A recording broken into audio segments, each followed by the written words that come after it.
Bom, a aula está sendo gravada aí. É, nós deixamos na última aula lá um espaço, né, para que a gente trouxesse hoje para a gente conversar sobre melhorias no sistema de fundação, né? Então, se alguém quiser começar falando aí, pode compartilhar a tela e eu vou só desligar minha tela aqui, minha câmera, para não ficar pesado o vídeo. Mas alguém deseja dar início aí no assunto, para a gente fazer uma breve discussão aí? Lucas, Arthur, Marcos. Professor, é por Eu causa... fiz, professor, só que eu não tô em casa aí, tá no computador, aí não tem como apresentar. Eu fiz, porém eu tô aqui no celular, aí eu tô só passando o arquivo aqui, porque aí eu vou ter que ler, tá? Não vai dar para compartilhar, mas eu leio. Tá, não tem problema não. Então vai pontuando aí e a gente vai discutindo. Pode falar então, Marcos. Só um minuto, professor. Tem que passar aqui para tirar do computador aqui e passar para o celular, porque o computador está sendo usado aqui. Bom, gente, só para resumir o que a gente falou até hoje, na parte de fundações, a gente falou um pouco lá da parte da concepção, né? Problemas na concepção das fundações, e depois nós falamos de problemas na execução das fundações, e o nosso objetivo hoje é falar sobre problemas depois que as fundações estão prontas, quais são os tipos de problemas que têm surgido, para a gente abrir uma discussão com vocês. Aí, assim que a gente terminar esse primeiro debate aqui da última aula, a gente já entra nesse quesito aí. Professor, eu não Professor. entendi muito bem aquela atividade lá do blog. Tem como você explicar, por favor? Atividade que eu postei hoje, final de semana no blog, não é isso? Isso, ela mesmo. Então, enquanto o Marcos está... Deixa eu compartilhar a tela novamente aqui, para a gente acessar lá no blog e falar a mesma coisa. Vamos lá no blog.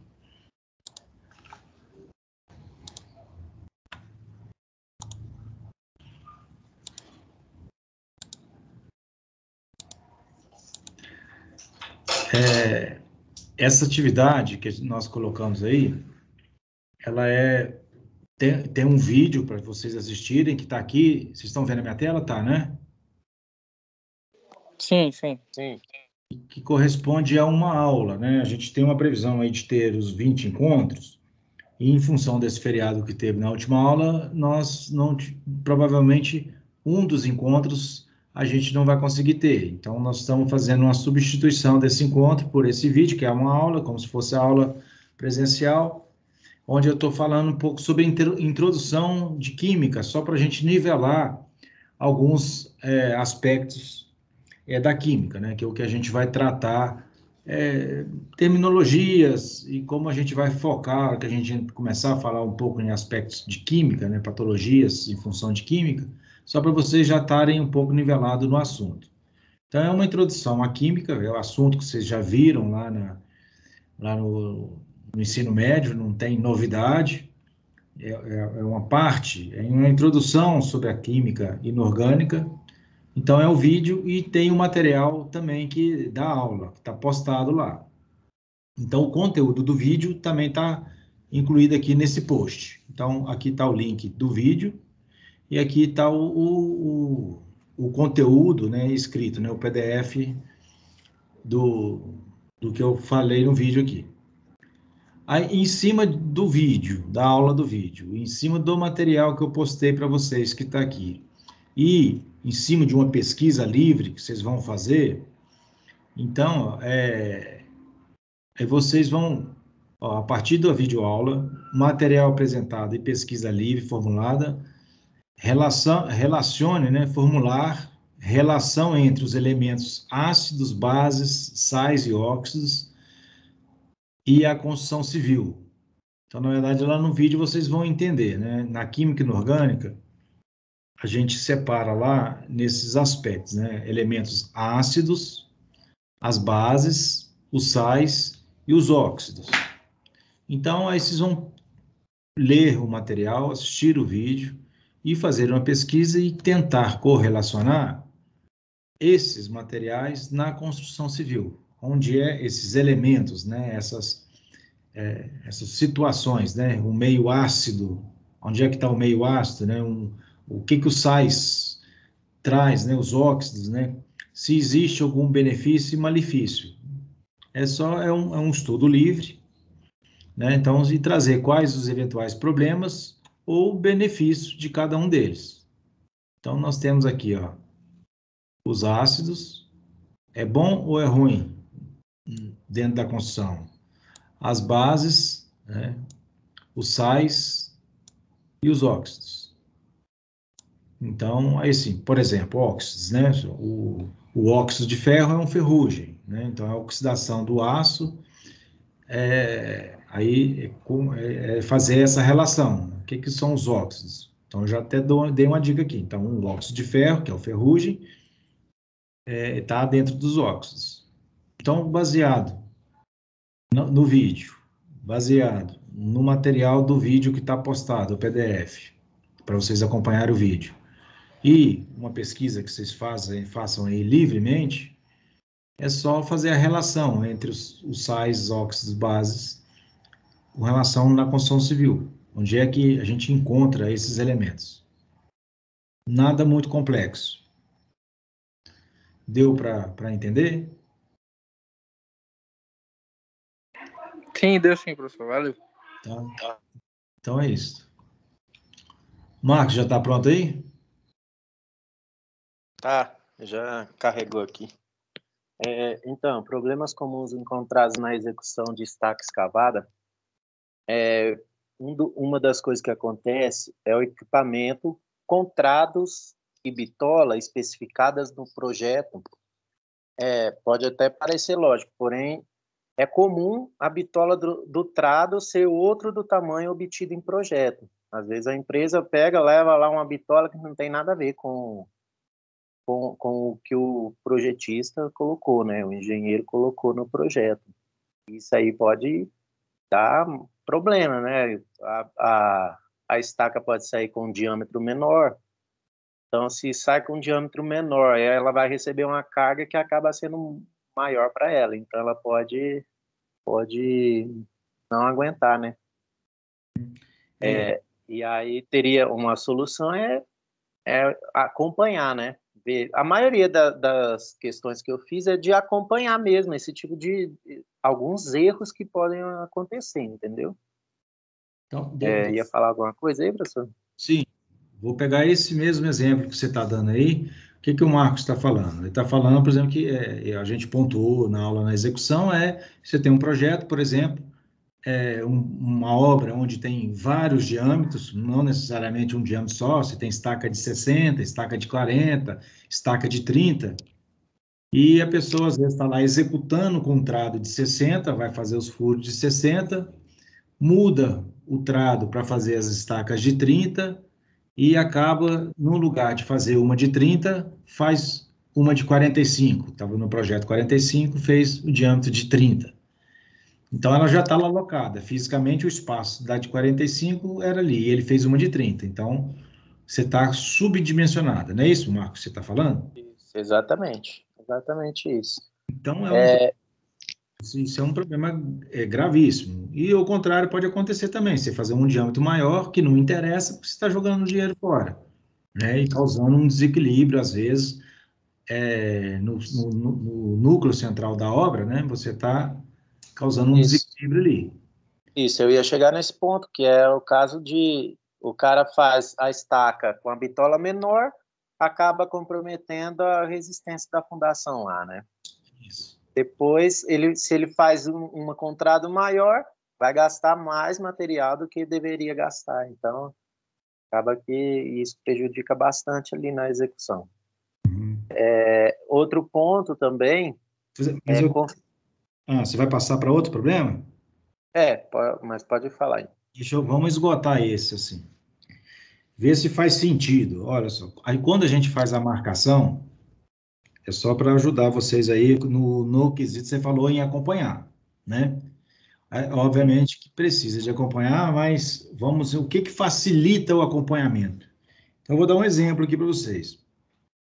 Quando a gente marca as estacas, a gente faz lá o gabarito, pontua as estacas, e quando as estacas é tudo de um diâmetro só, então, obviamente, o cara, se é tudo de 30, ele vai trazer um trado de 30, você confere que o trado é de 30, conferiu ali no início, as outras, ele não vai trazer um outro trado, vai estar usando. Então, você não teria grandes problemas. Quando você tem várias estacas e é obrigado a mudar o trado, né, mudar o trado ou tubo de corte lá, aí você corre um risco de fazer uma estaca errada, ou você está aumentando o risco. Aí, vamos dizer assim, como é que a gente faz a marcação? A gente vai lá no centro onde a estaca vai colocar, né? Vai lá com o diâmetro daquela estaca, né? De 30, faz numa espécie de compasso, risca ela no chão lá e normalmente a gente marca aquele montinho ali de brita, para a gente identificar visualmente a estaca, quando você marcou lá no terreno, vamos dizer que você tem 20 estacas para fazer, ou 100 estacas, o que for.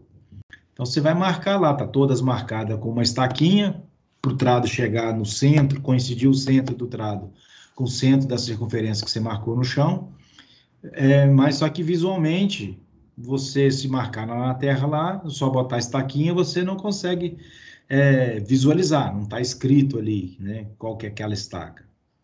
Então, normalmente a gente bota um montinho de areia em cima de cada estaca, um montinho de brita.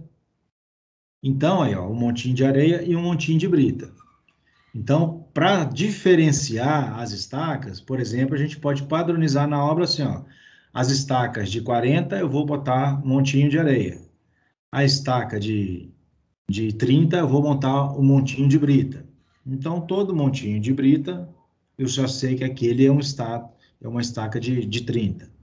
Então, é um jeito de visualmente, na obra, a gente está, ali onde ele está posicionado, a estaca de 30, e onde ele está posicionado ali é uma estaca de 40. Por exemplo, é mais uma forma de visualmente a gente estar acompanhando, né? Oi, Arthur, pode falar, tá com a mão levantada. Professor, era para eu estar vendo alguma coisa ou porque eu não estou vendo só o rostinho de vocês aqui no Microsoft? Não, não está mostrando, não estou projetando nada. O Ah, Marcos, tá. Porque eu achei que o Marcos estava falando e mostrando alguma coisa. não, ele não está conseguindo mostrar, aí ele está pontuando. Ah, tá. Não, É eu que eu achei tô que. pelo celular, Arthur. Ah, tá. Eu achei que era para estar vendo alguma coisa. Fez sentido, Marcos, o que eu falei para você? Muito, muito, muito massa. É bom que não se perde, né?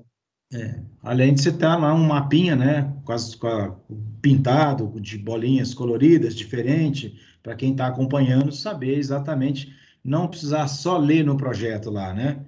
Então, pinta lá no projeto, todas as estacas de 30 é vermelha, todas as estacas de 40 é azul. Então, visualmente, você tem que destacar para te facilitar a sua conferência, apesar de estar escrito no projeto, mas se você fizer uma diferença de cores, por exemplo, te facilita. Mas Nunca tinha pensado nisso, não. Muito bacana.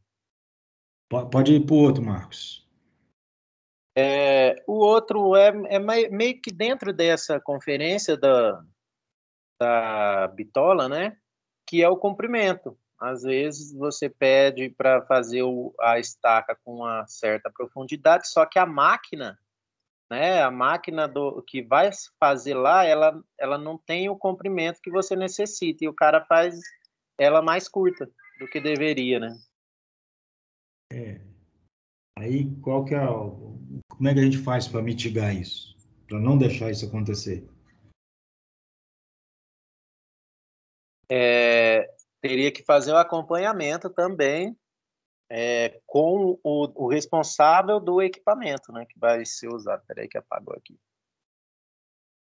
Com o responsável do equipamento, para ver o tamanho das ferramentas que ele tem, né? Para ver se é compatível com o uso Isso. do... Duas coisas importantes, assim, o comprimento, às vezes, vamos falar assim, a energia também de cravação da estaca, às vezes o equipamento não tem energia suficiente para cravar aquela estaca naquela profundidade. Calma aí, que esse é meu próximo problema. Então vamos falar dos dois de uma vez só, né? Então, com relação ao comprimento e à energia de cravação, aí é claro, você tem que ver se o equipamento que você está contratando, ele tem aquela capacidade. Então, é claro que todo equipamento de estaca hélice contínua tem a mesma potência? Atinge a mesma profundidade? Não. Então, você tem que estar... consegue fazer todos os diâmetros? Não. Então, tem diâmetro que é grande, 60, 90. Ela tem energia para poder vencer esse atrito, né? Às vezes, ela não vai ter. Então, a gente tem que tomar esse cuidado de não contratar equipamentos que não tenham essa qualidade ou o comprimento. O comprimento você acompanha pelas hastes, né? Então, por exemplo, ou seja uma estaca escavada, ou seja uma pré-moldada, você vai conferindo ali a quantidade que está sendo penetrada, ou da própria estaca pré-moldada, ou de uma haste que está sendo escavada, né? Você verifica se ele está conseguindo atingir aquela profundidade. O equipamento te dá essa condição de você verificar. Mas, Exatamente, professor. sim. O professor Fernando levou a gente em uma visita, já tem um tempo já, que estava fazendo a fundação lá. Aí era, né? E aí teve um problema desse, que a máquina que foi não tinha torque para fazer, aí teve que trocar. Só que nessa de trocar aí leva tempo, né? Aí funcionário fica parado, aquele tempo todo para levar embora, trazer outra máquina. Então é um problema. É problema grave. Às vezes a máquina nem está no estado, está fora do estado, tem que transportar, vir de carreta, tem que tirar a licença para transportar. Não é muito fácil, né? Não está na prateleira ali, né? Então tudo isso tem que ser planejado, bem planejado e bem combinado nos contratos, né? Saber que o fornecedor do equipamento tem aquele equipamento. Isso tudo é em função de conversas e muita conversa inicial. Não pode deixar acontecer. Se acontecer, o transtorno é esse: parar a obra e espera resolver. Mas olha só, uma, duas, três, 10, 30 pessoas, 40, 50 pessoas na obra parada, ou atrasando, mesmo que não esteja parada, a gente acaba arranjando atividade para a pessoa. Mas não é a atividade que a gente queria que fizesse. Então, né, atrapalha demais a obra. Boa, Marcos, aí. Exatamente. Aí agora outra verificação que é muito importante, que inclusive na aula de fundação o professor Fernando também comentou a respeito disso, é a verificação se a máquina tem um sistema de checagem de prumo, porque pode acontecer de o cara achar que está fazendo retinho e a estaca está sendo meio feito numa diagonal, assim, sabe? E acaba que também dissipa ali, prejudica ali o recebimento da carga, né, da estrutura que vem.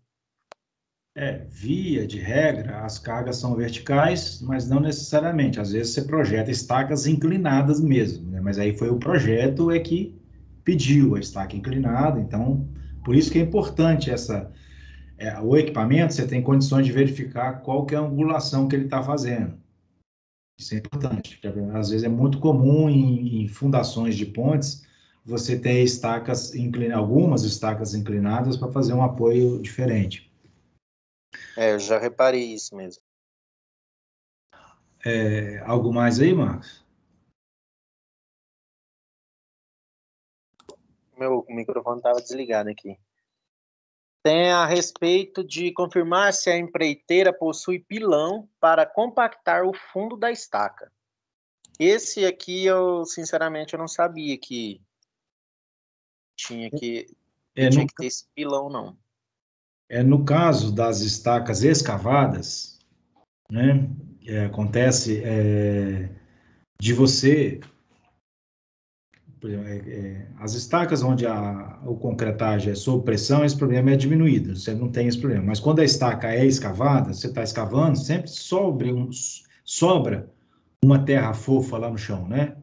Você não tem como garantir que a terra chegou lá no terreno duro e ali não tem uma terrinha no chão ali. Então, é necessário realmente que você dê uma piloada naquele fundo para, né, compactar o fundo, porque as estacas têm resistência de ponta, então se ela tem lá uma terra fofa, a hora que você botar a carga, ela vai afundar aquele trecho, né? Então isso é importante também.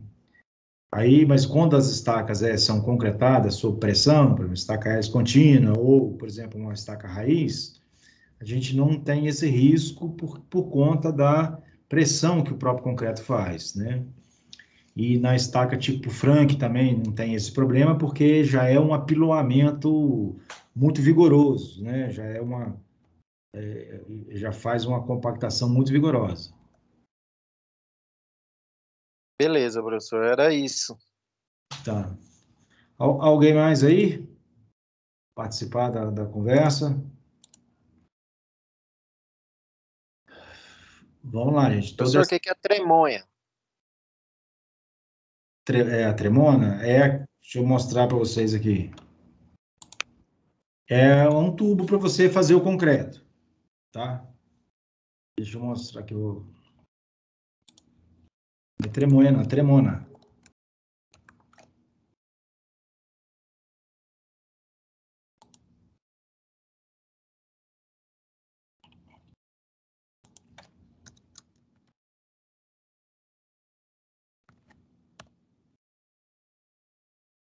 É esse tubo aqui, ó. Vocês estão vendo aí minha tela? Tô vendo. Sim. Achei um aqui, ó. É esse tubo aqui, ó. Você lançar o concreto lá mais verticalmente. Por exemplo, as estacas que a gente concreta submersa, eu tenho que concretar de baixo para cima, que aí eu vou expulsando a água. Consegue perceber isso aí? Aí a água vai ser, eu faço a camisa metálica e concreto de baixo para cima, e aí eu vou expulsando a água. Então eu tenho o concreto não pode ter contato com a água, né? Então eu boto a tremona, ela vai lá no fundo, eu começo a concretar e ela vai expulsando o concreto superficial, vai empurrando a água para cima. Quando chega no extravasa tudo, aí quando vazar o concreto lá em cima, aí eu tenho certeza que está totalmente concretada. Isso é um dos motivos de eu usar a tremona. Mas também pode usar para poder fazer as estacas cavadas, mesmo sem a água, né? Só para direcionar o concreto, ele não ficar caindo na lateral das escavações. Então, aí na lateral da escavação, você lança o concreto, ele desbarranca, desce terra junto. Então, a tremona é utilizada para isso. Deu para Tá, beleza. compreender? Deu. Alguém mais aí?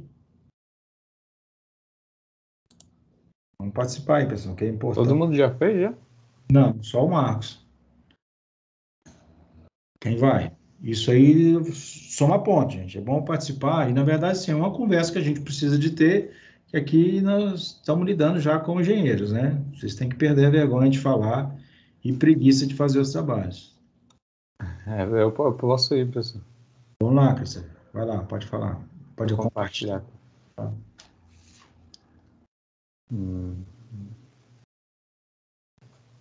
Deixa eu ver. Professor, meio que além de situar algumas coisas, eu trouxe algo, na verdade, que eu achei um pouco simples, mas mais para trocar essa ideia mesmo de Tá, algumas coisas. importante.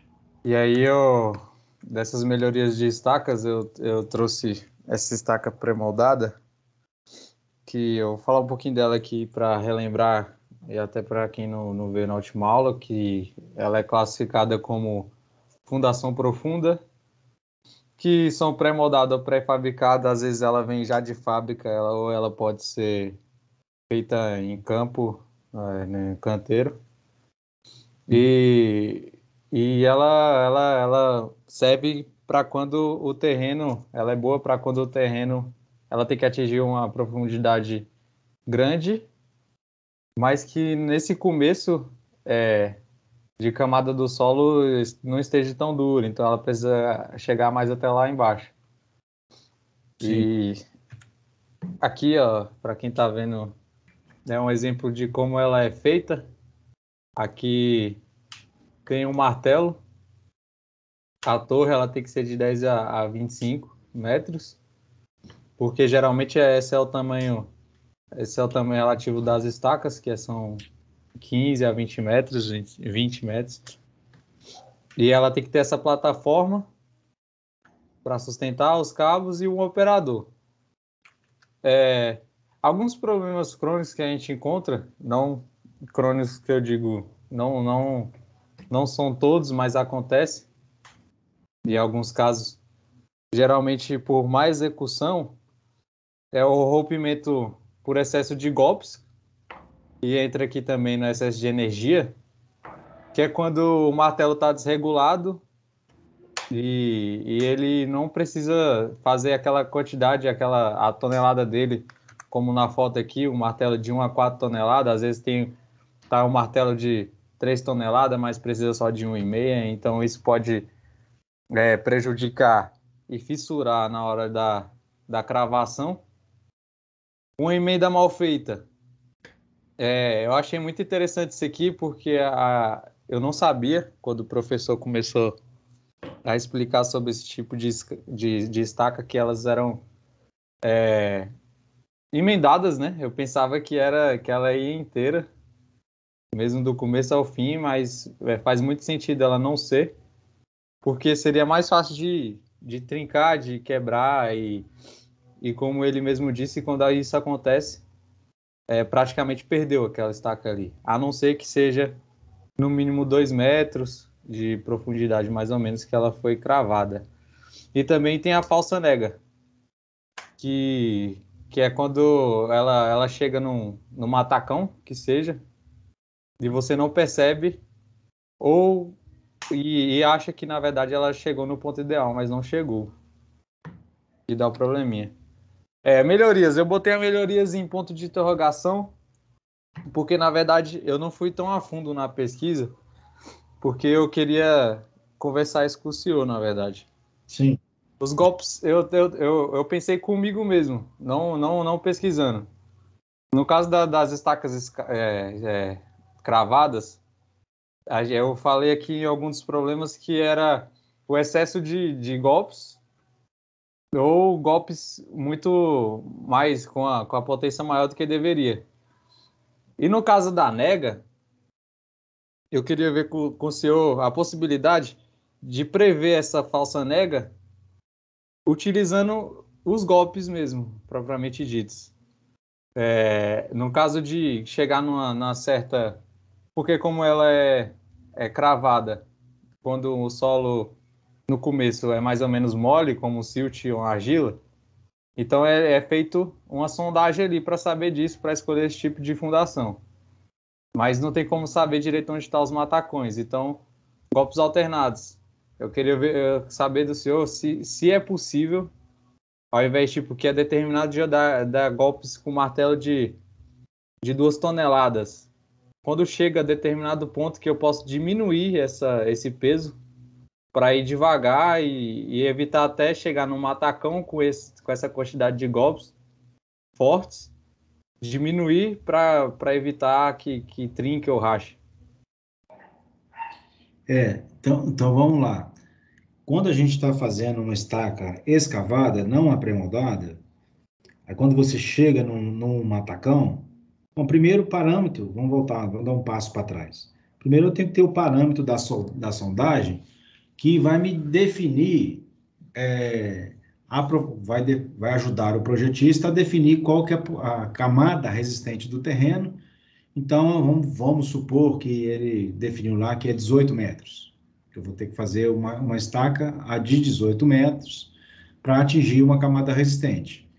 Então, ele, baseado na sondagem, às vezes eu fiz uma sondagem de 30 metros, ele definiu, não, com 18 metros, fiz várias sondagens, então está tudo definido ali, minha resistência é 18 metros, então é o que definiu no projeto. Mas, efetivamente, as sondagens, ela consegue pegar rocha sã e não necessariamente, às vezes, a sondagem pegou o matacão, né? Às vezes passou do lado do matacão na sondagem e não pegou o matacão. Então, a gente não sabe que não tem certeza do matacão. Aí, quando você vai executar, você previu a 18, chegou em 15 e a estaca não penetra, né? Então, quando é uma estaca escavada, aí a gente entra com um martelo no fundo e tenta romper aquela pedregulho, né, aquele matacão, e dar sequência na estaca. Quando a estaca é pré-moldada, isso não é possível, né? Como é que eu vou entrar com o martelo no fundo? Porque o espaço está ocupado pela própria estaca. Que a estaca escavada, você está tirando terra, fica vazio, você concreta depois. No modelo que você está trazendo, você está falando da estaca pré-moldada, né? Então a gente não consegue realmente ir lá no fundo e romper aquele matacão. Então fica uma dúvida muito grande mesmo, né? Você vai estar golpeando, golpeando, golpeando, a estaca não penetra mais, 15 metros é como se eu tivesse chego no solo resistente. Só que abaixo desse matacão, às vezes tem uma argila mole ainda não chegou exatamente no solo resistente. Isso é um problema gigante. Na verdade, quando isso acontece, eu não tenho como fugir. Na verdade, deu uma nega verdadeira, né? Eu não consigo mais cravar de fato. A falsa nega é quando eu tento cravar e ela não penetra mais, por tensões no solo, né? Que o solo vai ficar tão tenso, que gera uma energia ali negativa que vai, uma energia de baixo para cima, né? Força mesmo, energia, que não permita que aquela estaca penetre. Aí dá uma falsa nega, a gente chegou num solo resistente. E quando eu paro de cravar e espero, às vezes, 24 horas, ou 2, 3, 4, 5, às vezes 24 horas, aí o terreno alivia a tensão, porque não está sendo compactado, né? Não está recebendo choque, então não existe essa condição do choque. Aí o terreno alivia a tensão, eu vou e volto a bater, cravar, e a estaca continua a descer. Então, esse é o efeito da falsa nega, é esse. Gera uma tensão no solo tão grande, né, por impacto, pelo ponto do choque, aí o terreno dá uma tensão, é como se estivesse prendendo a estaca lá embaixo e ele não deixa ela penetrar. Quando você para de golpear, espera um tempo, o terreno alivia a tensão e você continua golpeando e ela penetra. Isso é que é falsa nega. Agora, se eu pegar um matacão e eu não conseguir cravar, né, um matacão grande, não conseguir quebrar ele com a estaca, eu tenho que parar aquela estaca, a gente vai conversar com o projetista e normalmente ele pede para a gente afastar e fazer uma outra cravação, né? Mas não precisaria de uma outra sondagem? Porque você disse que às vezes a sondagem ela pode passar do lado e não ver. E aí Isso. eu cravar outra estaca do lado, e se for um matacão um pouco grande, eu posso acertar ele novamente. E Pode, aí perco outra estaca. pode perder outra estaca. Assim, o mais econômico é fazer uma sondagem e verificar se é matacão mesmo, né? Fazer do lado ali, se fazer uma sondagem de percussão, chega no matacão. Aí você não vai conseguir fazer percussão, você bota uma rotativa e ela vai cortar esse matacão e ver qual que é a profundidade que está. Aí sim vai tirar a dúvida, né? Desse matacão. Aí você vai repetir mais umas 2, 3 sondagens. Tem obra que a gente fica com muita dúvida, às vezes tem lá 10 sondagens e a gente acaba repetindo mais umas 5 sondagens para poder tirar a dúvida. Professor, Sim. pode falar, Marcos. Então, é uma decisão difícil de tomar, porque ou faz a sondagem, né? A sondagem, quando ela pega um matacão, aí a norma fala que a gente, quando ela não atinge a profundidade que a gente previu, por exemplo, era 30 metros e eu parei com 15. Aí a norma fala que eu tenho que fazer outro furo a 2 metros num sentido, 2 metros no outro, 2 metros no outro, faço uma cruz ali, né? Em volta daquele furo de sondagem. Ou seja, eu abranjo um raio de 4 metros, que é o que a gente estima de matacão. Isso é durante a sondagem. Mas se quando eu fiz a sondagem eu não peguei os matacões, aí eu não tenho essa decisão de fazer sondagens muito perto da outra. Normalmente as sondagens são afastadas. E acaba por isso. Sim.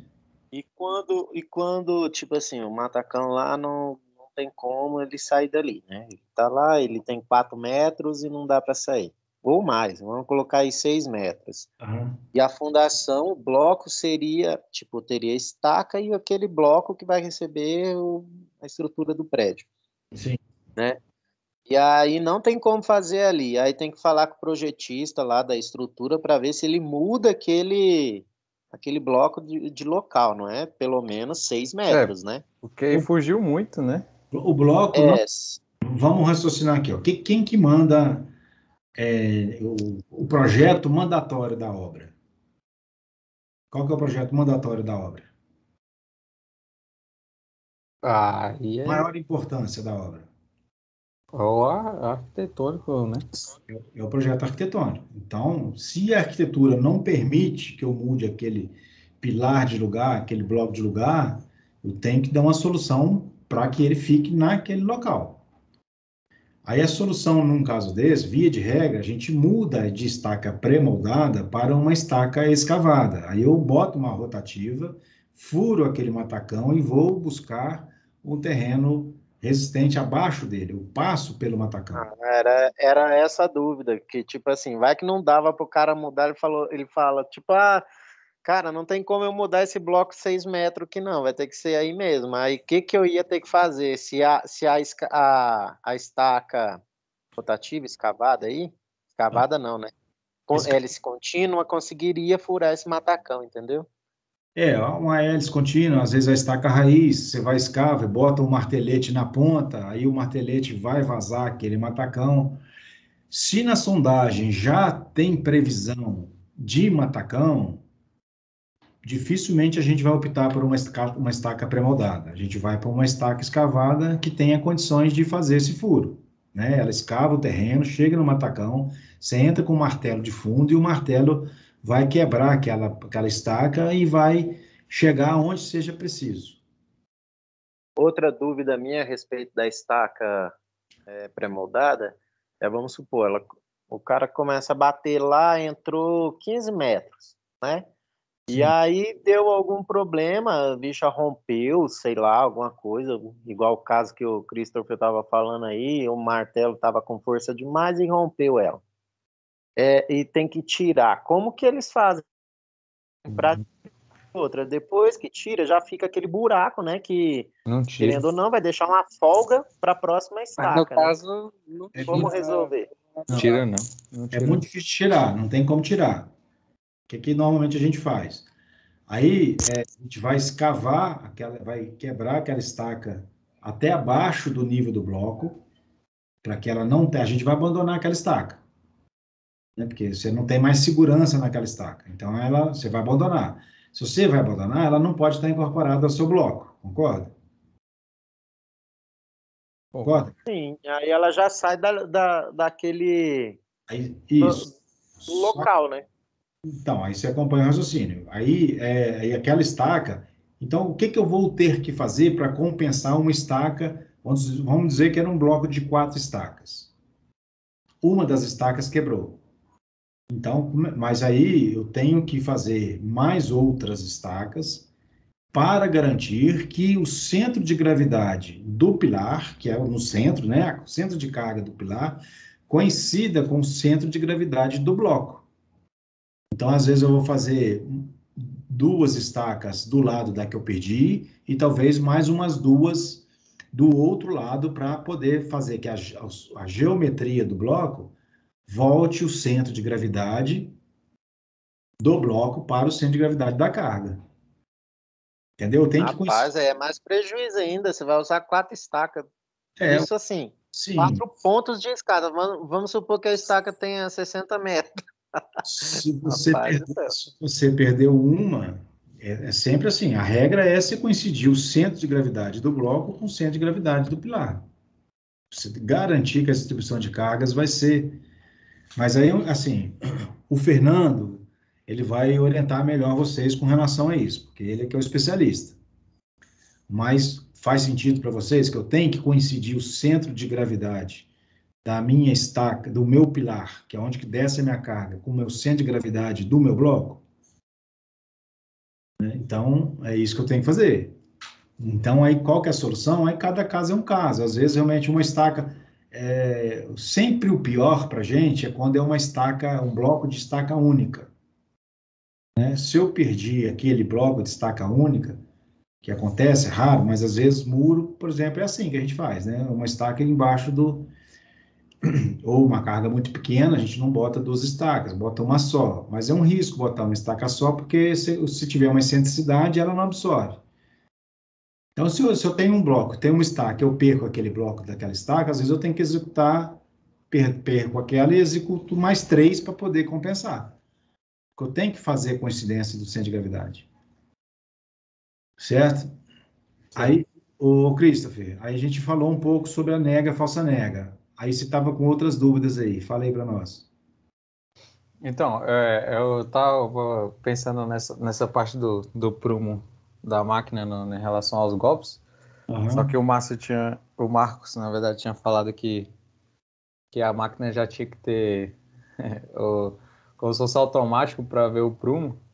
Então, eu tô bem atrasado, na verdade, isso aí, porque, bom, eu tinha pensado no meio que um gabarito, né? Não um gabarito, mas algo gabaritado para não bater mais de um lado da estaca, porque a pressão do martelo só de um canto, não ser ali por completo, faz ter a energia maior no canto ali. Então a armadura, os golpes na armadura Não é não é, centralizado. não é centralizado, não pega como um todo, acaba pegando mais de um lado e não aguenta. Aí vai acontecer fissura, vai ficar perdendo e perdendo, toda hora mais taco. É muito importante isso, assim, o golpe na cabeça da estaca tem que ser centralizado, né? Mas tem equipamentos que não têm esse prumo, viu? Esses equipamentos mais arcaicos, mais antigos, ele E menores, né? não vem esse prumo. Aí a gente fica conferindo com régua, com prumo de centro, para que aí a gente compara a torre da máquina, né? Se a torre está aprumada, a gente está entendendo que a estaca está indo aprumada também. Mas não necessariamente, sabe? Não é mais 2 igual a 4. E o capacete, ele tem a proteção mais no capacete, né? No martelo não tem a proteção como o capacete, certo? O capacete, você fala na cabeça da estaca, né? Isso, O martelo bate no capacete, embaixo do capacete a gente ainda bota um chapuz de madeira para não quebrar a cabeça da estaca, né? Se o martelo tivesse essa mesma proteção do capacete, por exemplo, se o capacete é uma borracha muito resistente, o martelo for também, a energia que vai para a estaca, ela pode ser mais por igual, porque vai ser distribuída meio que na borracha, que vai passar por completo ali, se ela tiver o chapéu direitinho na estaca. Normalmente, assim, eu não identifico que exista a borracha. A borracha, ela absorve muito o choque. Certo. Que a É um gente martelo de borracha mesmo. O que a gente usa é um capacete metálico e embaixo do capacete metálico um chapuz de madeira maciça, né, que é uma madeira resistente, para que ela deforma menos do que a borracha. A borracha deforma muito, então você não conseguiria transferir a energia do martelo para a estaca, porque a borracha deforma. Certo. Voltaria um pouco também, né? Se fosse os dois de borracha, no caso. Isso. Então, na verdade, é o martelo metálico batendo na cabeça metálica, capacete metálico da estaca, e embaixo do capacete metálico você bota um chapuz de madeira só para que a cabeça da estaca não quebre, né? Mas a Certo. madeira forma menos do que a borracha. A borracha não daria certo. Não tenho conhecimento que a pessoa use borracha na cabeça para bater, por conta disso, tá? Uhum. E, Não, e os anéis da emenda, né?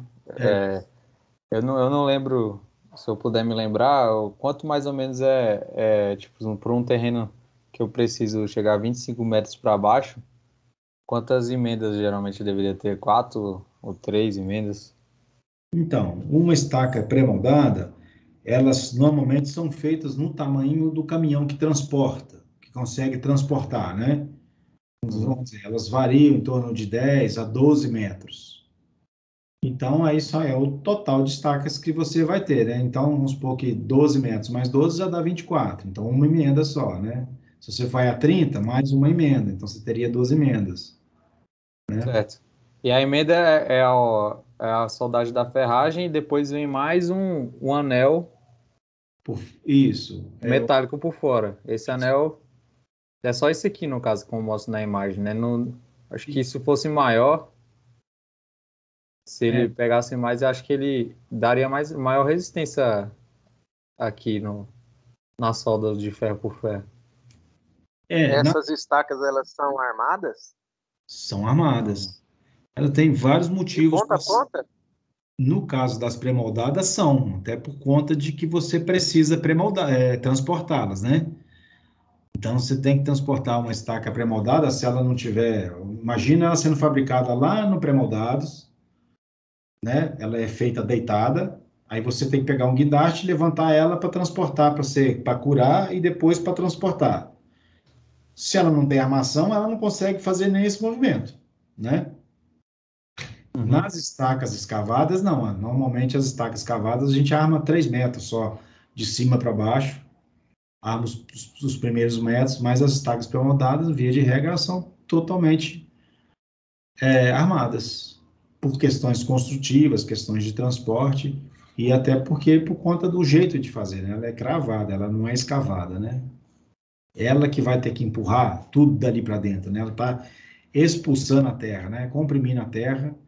Então, ela precisa de bastante resistência para poder aguentar esses impactos, né? Esse movimento que acaba, que o equipamento faz um movimentozinho, diferente da estaca escavada, que você escava o terreno e depois você concreta. Então, a estaca escavada, a estaca pré-moldada, ela é totalmente armada. Professor, é mais ou menos isso é minha dúvida, que quando o senhor apresentou a aula, eu achei mais interessante essa aí. Essa pré-moldada, porque é em caso bem, bem específico mesmo. Porque se quebrar, né, gera todo aquele problema. Mas se não quebrar, bem... É prática, resistente, Isso. tem uma boa produtividade, né, não tem problema de água, você não gera lama dentro da obra, tem uma série de vantagens e Ela desvantagens. sai mais cara, né, professor? Cara, assim, se você comparar ela com uma hélice contínua, a hélice contínua é um equipamento muito caro, né? Então, isso aí tem que fazer conta, cotar, não tem assim eu não sei te falar de Mas que pronto. essa aí em relação, tipo, um lugar que já tenha muito, como é que fala? Muitos prédios ao redor já tem algo construído, ela faz muita vibração, né? Diferente dessa contínua que ela não gera essa vibração. Não gera, tá só cortando a terra, né? Uhum. Essas estacas pré-moldadas, que ela é cravada na percussão, e a estaca franca, ela transmite muita energia pelo solo. Então, nos grandes centros, a gente tem evitado, não tem feito mesmo estacas cravadas, né? Só temos feito as estacas escavadas, né? Mas tem lugar que não tem, vamos dizer, onde usa muito estacas cravadas? Nas baixadas, né? Nos litorais a gente usa bastante, porque você tem problema também de lençol freático, né? E evita que a água entre dentro da camisa metálica, você já está levando ela pronta, né? Então você evita a contaminação, tem uma série de vantagens, né?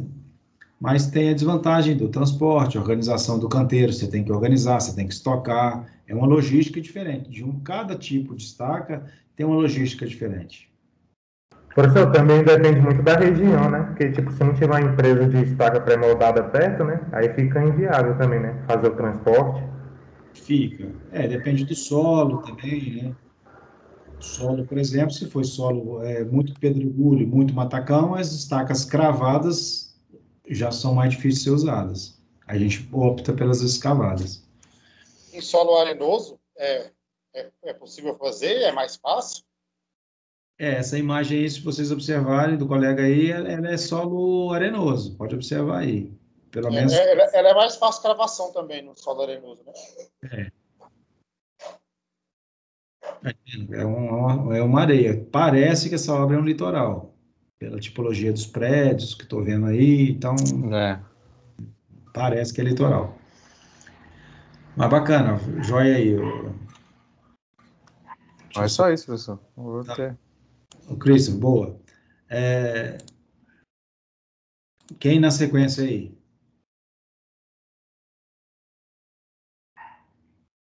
O nosso, Marcos, trocou ideia conosco, o Arthur trocou ideia, Christopher, Quem vai? Professor, eu até fiz essa pesquisa, só que está no computador do trabalho. Eu não sabia que hoje tinha que apresentar, mas se quiser amanhã eu te envio ela. Pode enviar, então. Quem puder enviar hoje ou amanhã, me envia aí, tá? Até amanhã no Eu Eu máximo. também consigo fiz, mas ficou no recuperar computador. hoje para te mandar. Tá? Eu pedi para te enviar também. Beleza, então. Então vamos começar a nossa aula de hoje, que na verdade a gente vai tratar de problemas depois que as fundações estão prontas, tá, gente? Importante a participação de todos aí, tá, gente? Quando a gente conversa, troca ideia, fica mais rico a nosso trabalho aí, tá? Então, eventos pós conclusão da fundação. Fizemos a fundação, tá lá, fizemos o projeto, ela ficou adequada, só que posteriormente à nossa execução aparecem problemas, tá? Então, muitos desses problemas que aparecem aí, eles têm a ver com, por exemplo, o mau uso da edificação, né? Na imagem aí, por exemplo, vocês estão vendo aí, é uma varanda onde a pessoa, né? Professor, aqui não tá aparecendo, não. Ah, claro, eu não compartilhei a tela, né? Por isso que não está aparecendo. Tá na tela do Microsoft. Vamos lá, não, isso. Tá aparecendo aí agora? Tá. Tá, agora tá. Se não pôr gasolina no carro, não anda, né? Então, vamos lá. Então, voltando aqui, então a gente vai apresentar alguns casos para vocês de problemas que acontecem depois que a obra está pronta. A imagem, por exemplo, que a gente está mostrando aí, é curioso, mas a imagem mostra que realmente acontece. Aí é uma varanda onde o cidadão botou um saco, uma lona, e encheu d'água e virou a banheira dele, a piscina dele, É o né? sonho de toda criança, isso aí. Então, mas é um pai que fez isso para essa criança, certamente, né? Então, você imagina assim, um balanço, né? Varanda normalmente tem balanço, o cara vai lá e bota faz dela uma piscina. Não foi projetada para isso, né? Cada metro cúbico de água são 1.000 quilos a mais de sobrecarga, né? Então, aí é um extremo, é um exagero. É claro que isso aí é raro de acontecer, esse caso aí, mas é uma imagem trazida que ela é real. Mas outras coisas podem acontecer, né? Até mais simples do que isso, que podem trazer problema, porque simplesmente você mudou o uso da edificação, né? Então, alguns itens que a gente vai tratar para vocês, a gente vai falar de prevenção e situações imprevisíveis que aconteceu depois, né, da obra estar executada. Então, não tem nada a ver com erro de projeto, não tem nada a ver com erro de execução, são situações pós-execução, na verdade, né? Então, não é raro isso, tá, gente? É muito comum a gente ter alteração do uso da edificação. Era uma edificação, por exemplo, residencial, e ela virou uma edificação comercial, e você, dentro do comércio, você tem estoque, né? Você tem equipamentos que você utiliza, né? Ou mesmo você fez uma edificação para ser uma edificação comercial, salas comerciais, por exemplo, e a pessoa vai lá e monta uma clínica e bota um tomógrafo, né? Computadorizado, que pesa lá 2 toneladas, numa laje, numa clínica onde não estava previsto aquilo, né? Então, ou seja, isso tem a ver com o uso, a alteração do uso do prédio, né? Ou uma ampliação, né? Sem as devidas correções, né? Uma ampliação ou modificação não prevista. Você tinha um pé direito muito grande, imagina aí uma obra que tem um pé direito de 4, 5 metros. Ah, vou fazer uma laje intermediária aqui. Estava previsto aquela laje intermediária? Então, isso é que leva a problemas também, né? Tanto na estrutura como, obviamente, nas fundações. Vale para os dois casos. Então, alteração no uso da edificação, né? Então, ocorre quando, né, você tinha um uso específico e você alterou aquele uso. Vamos dar um exemplo da nossa escola, por exemplo, né? Não aconteceu isso lá, não, mas vamos imaginar que uma das andares nosso lá, uma das nossas salas de aula, ela deixa de ser sala de aula para ser uma biblioteca, né? Então, era sala de aula. O que que tem numa sala de aula? Cadeiras, mesa e pessoas. Aí você, não, agora não é sala de aula mais, é uma biblioteca. Aí que você tem? Estante, um monte de livro em cima, pesando lá quilos e mais quilos, chegando a pesar, às vezes, 1.000 quilos por metro quadrado, quantidade de livro que você colocou. Então, você alterou o uso sem previsão. Então, você está danificando, podendo levar a dano tanto a sua estrutura, e, obviamente, você está aumentando a carga na sua fundação, né? Então, essa mudança de uso pode levar a problemas também, tá? Outra situação aí também que traz problema para nós é a estocagem de material sobre o piso interno ou mesmo sobre os pisos externos da edificação. Então, imagine vocês, mesmo que eu esteja lá no primeiro pavimento, eu tenho minhas fundações ali, era simplesmente o pilotis de um prédio, eu fechei tudo e ali vai virar depósito. Ah, mas eu não estou pondo em cima da minha laje, eu estou pondo em cima do terreno. Só que aquele peso, né, daquela estocagem, tudo que você está fazendo ali, ela joga pressão no terreno. Se joga pressão no terreno, ela vai jogar pressão sobre as fundações. Então, essas pressões não previstas nas fundações, elas acontecem muito. Isso é muito comum, não é pouco comum, principalmente em centros de distribuição, né, onde que você vai estocar material, e você fez uma previsão, por exemplo, de estocar embalagens leves e daqui a pouco o cara está estocando bobina de aço. Ah, mas eu vou pôr sobre o piso. Tá, mas o piso, você vai transferir as cargas para o solo e o solo transfere para a fundação que está ali. Então, isso é sempre importante a gente estar verificando, tá? Então, a gente tem que saber como foi feita aquela fundação para me mudar meu uso da minha edificação, né? Eu posso mudar, pode mudar o uso? Pode mudar, mas eu tenho que me preparar para mudar, né? Então, aqui é o que eu falei para vocês, ó. Eu tenho uma imagem aí, só para materializar o que a gente estava falando, sala de aulas, né? O projeto original nosso, sala de aulas, e eu altero tudo para uma biblioteca. Tem diferença? Aí é uma pergunta que eu... Com certeza. Tem diferença, né? Então, muita diferença. Então, isso aqui, as fundações, você foi contratado para projetar um prédio para a sala de aulas. Então, você fez tudo direito, aí você também foi contratado para executar, fez direito, e lá está funcionando, tem 5 anos que o prédio funciona, não tem uma fissura, não tem nada, de repente muda o uso, aí começa a trazer problemas.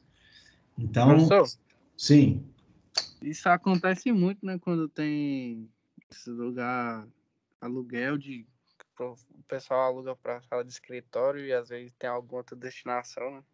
sim, muito. Não é raro isso acontecer. Isso acontece bastante. Então, é muito importante quando a gente faz um projeto, né? Aquele projeto, ele tem que, inclusive, a gente tem que prever essas oportunidades que pode acontecer. Às vezes até comercialmente mesmo, né? Eu faço um projeto de um prédio que ele possa suportar minimamente modificações de uso, né? Porque aí você intervém menos nele, né? Você só altera o layout. Agora, se eu fiz um prédio muito simplesinho, né? E depois eu quero alterar o uso dele, aí eu já estou... É possível? Então, vejo qualquer carga, vou olhar meu projeto estrutural e vejo se é possível. Não, não é possível. Então, eu altero meu projeto, faço reforço, mas aí se eu faço reforço do prédio e da estrutura, também tem que fazer o reforço da fundação. Mas é possível de mudar o uso desde que eu tenha esses parâmetros, tá? Eu não posso mudar sem fazer a prevenção, né? Fazer as modificações que são necessárias. Aí, por exemplo, eu projeto também um prédio para um determinado carregamento, né? Um estoque, por exemplo, de é uma fábrica de embalagens, né? Então, eu estoco embalagens, papelão, plástico. Então, eu tenho um nível de peso a ser suportado. Aí, de repente, eu vendi a fábrica, vou mudar meu uso e vai virar estoque de madeira.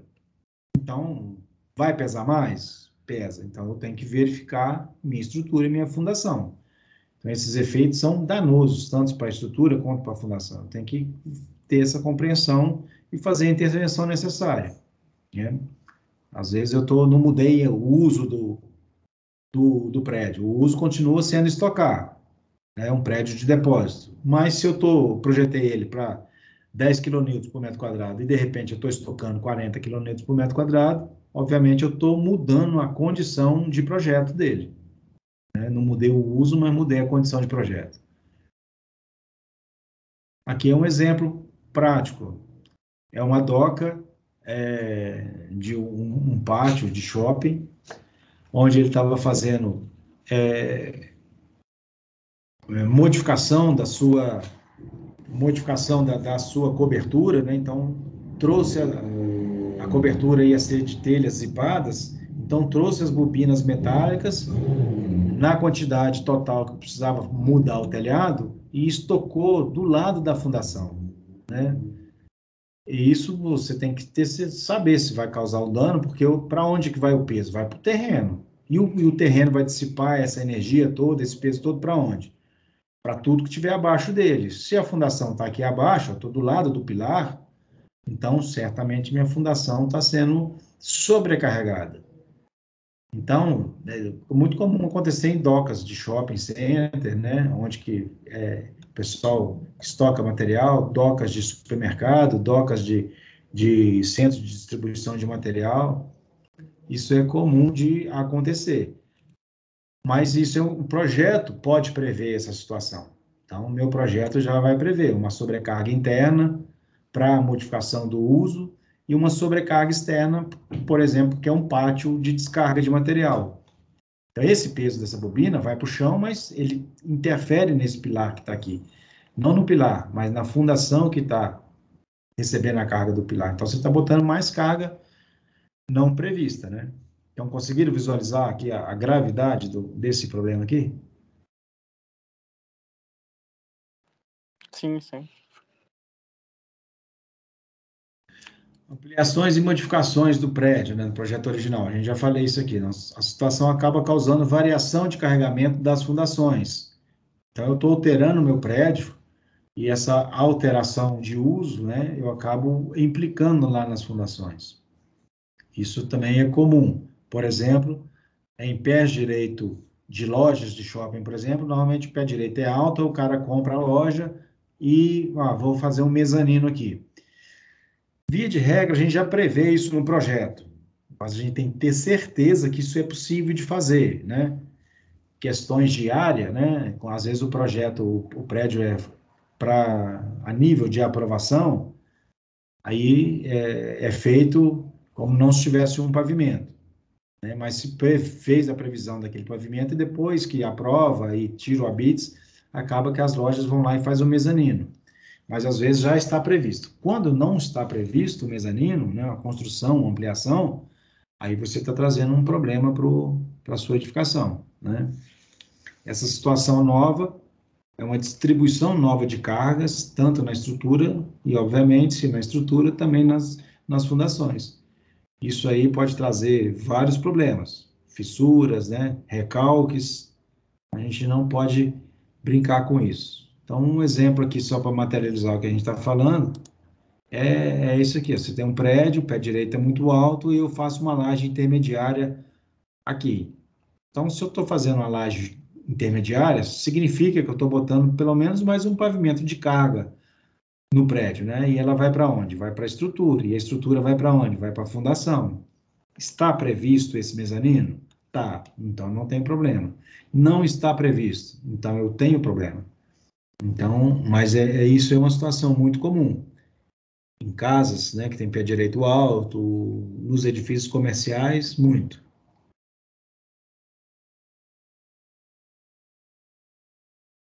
Aqui uma simples intervenção, ó, Isso aqui é uma situação para você visualizar. Ó.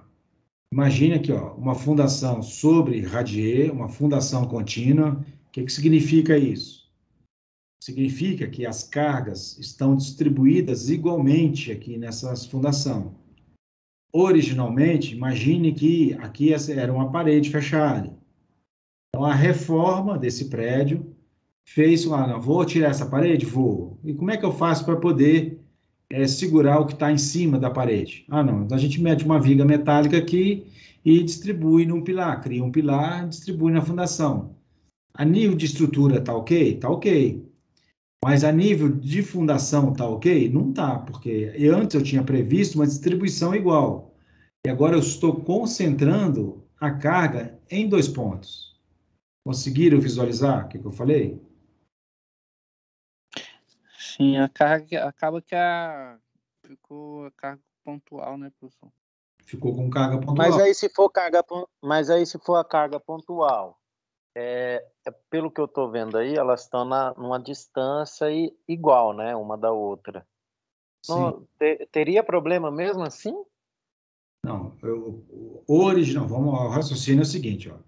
Originalmente, vamos voltar aqui atrás, que o desenho já está completo, né? Originalmente, vamos imaginar que aqui não era um vão, aqui ó, era uma janela, porta e tal, então um vão fechado, ok? Então, essa distribuição da carga, ela está distribuída igualmente no radier aqui, ó, na fundação contínua. Então, o meu carregamento está igualmente distribuído.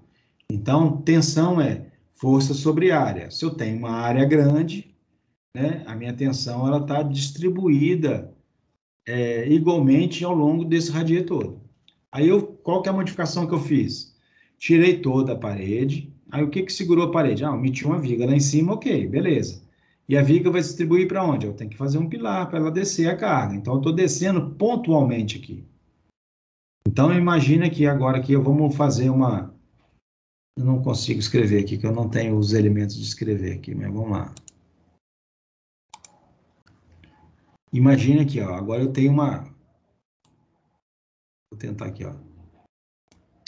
Tá muito torto aqui, mas vou tentar. O esquema aqui agora... Você vai acabar gerando um momento fletor no radier, né, professor? Isso, ó, eu tenho uma carga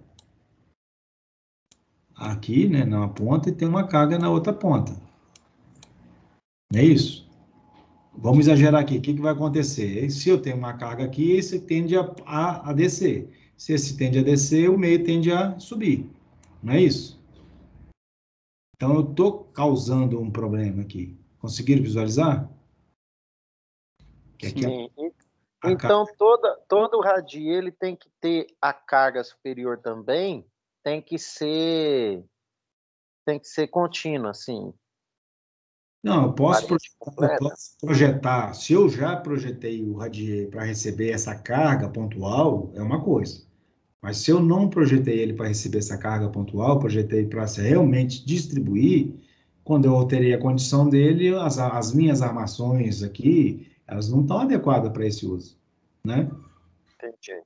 Eu posso fazer isso aqui e fazer um radier, posso. Mas eu já previ inicialmente que eu ia fazer. Né? Eu estou alterando aqui uma situação de projeto inicial e vai dar certo? Pode ser as cargas forem muito pequenas, eu posso não ter problema nenhum. Mas, via de regra, não. Eu tirei peso aqui de um lugar que estava aqui, ó, que tudo estava cheio, eu tirei esse peso daqui e joguei tudo para cá. Joguei o peso para as pontas, né? Certo? Então, estou trazendo um problema também. Aí eu posso causar muitas fissuras.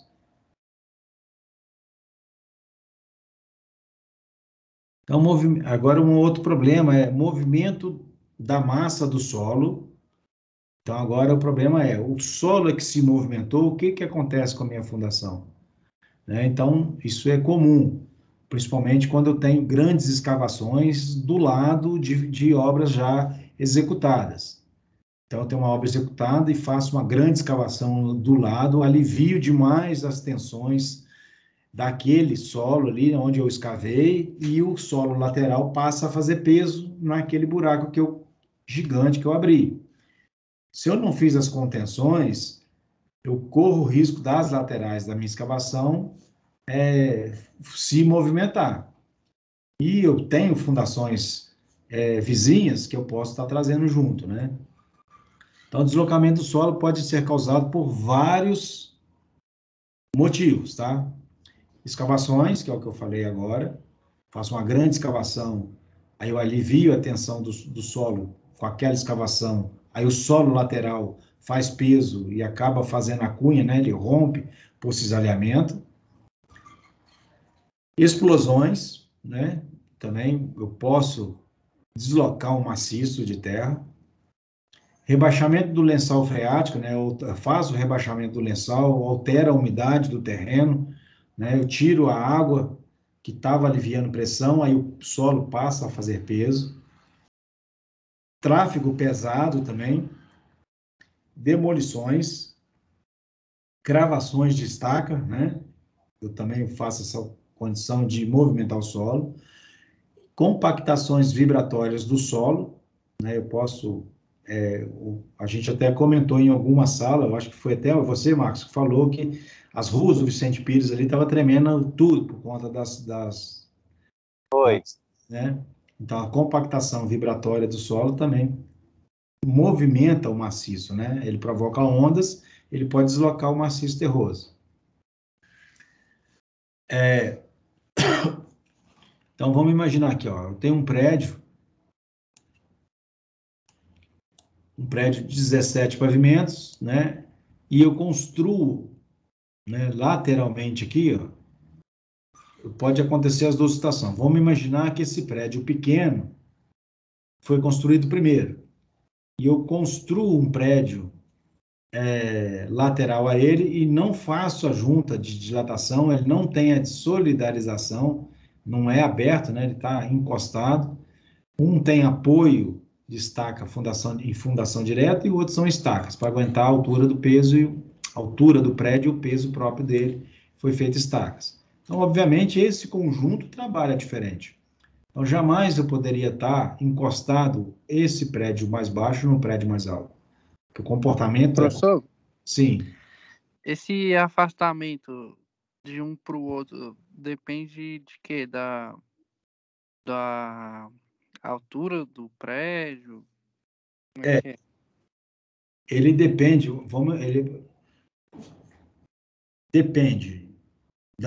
do comprimento do prédio, porque a variação térmica do prédio, né, o alongamento dos materiais é em função do seu comprimento, né? Então, os prédios sofrem dilatação. Então, vamos dizer que é um prédio de 30 metros, a gente já sabe, assim, não sei se lá em concreto armado, via de regra, a gente não faz um prédio mais comprido horizontalmente do que 30 metros.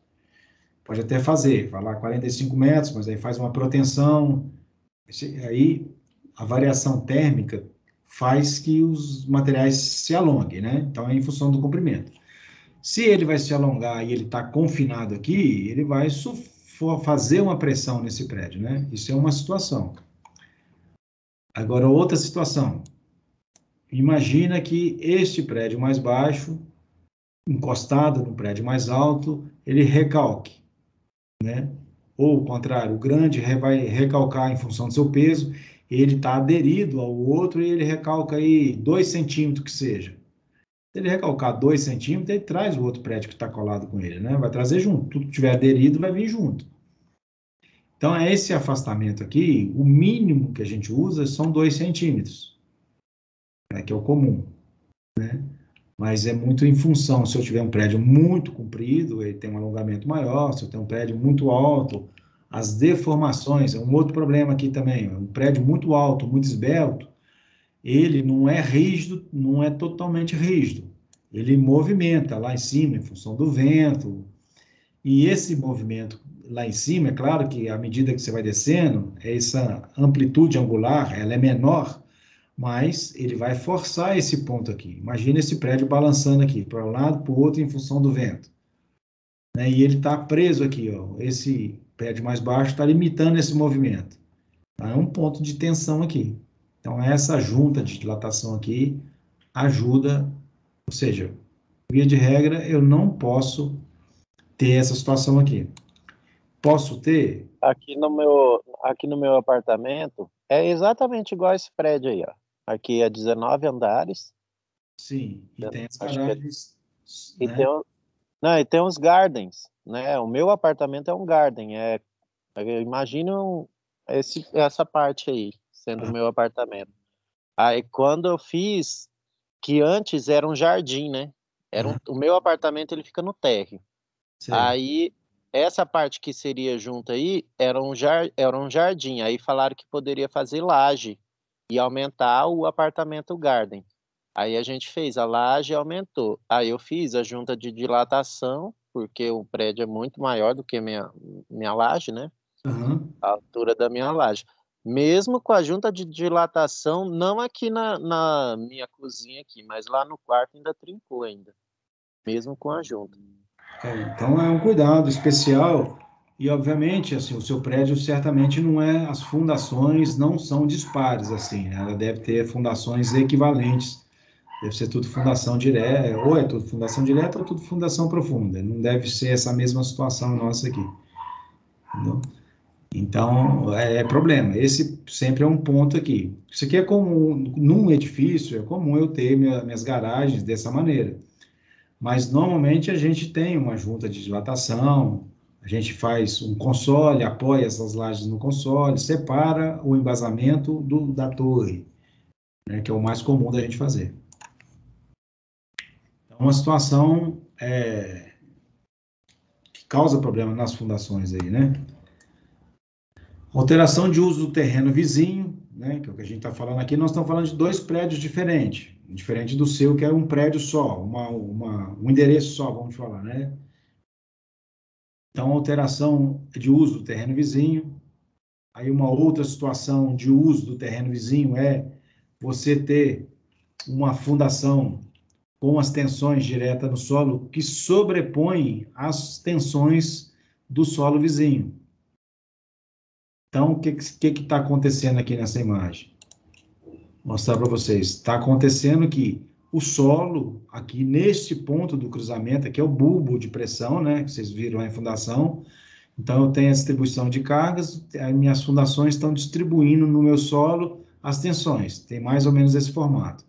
Aí eu construo um prédio do lado gigante, que tem uma tensão, né? Distribui um bulbo de pressão muito maior. E ela sobrepõe as minhas fundações. Então, o solo aqui pode romper, né? Tá trabalhando acima da capacidade de carga dele. A tensão de resistência do solo pode ter sido rompida, né? Então, vai haver um recalque para os dois lados aqui, mas muito mais prejudicial para o prédio menor, né? Então, é uma situação complexa isso aqui, né? Então, o certo aqui era levar as fundações estaca mais abaixo aqui para não ter essa distribuição em tensão, você levar a distribuição lá para o fundo. Aqui é uma imagem de um acontecimento desse, né? Os prédios colados um do outro e um teve recalque. Se não tem a junta de dilatação, o outro prédio vai junto. São prédios diferentes, mas são colados um no outro. Então tem que ter a junta de dilatação. Aqui é aquela mesma situação do estoque, né? Próximo às fundações. Então, essa aqui é aquela imagem que a gente estava mostrando lá. Eu tenho uma edificação, um prédio leve, que o terreno aguentava, tranquilo, nunca houve problema. E eu tenho só que ele é apoiado sobre um solo mole, mas o fato dele ser leve não houve um problema.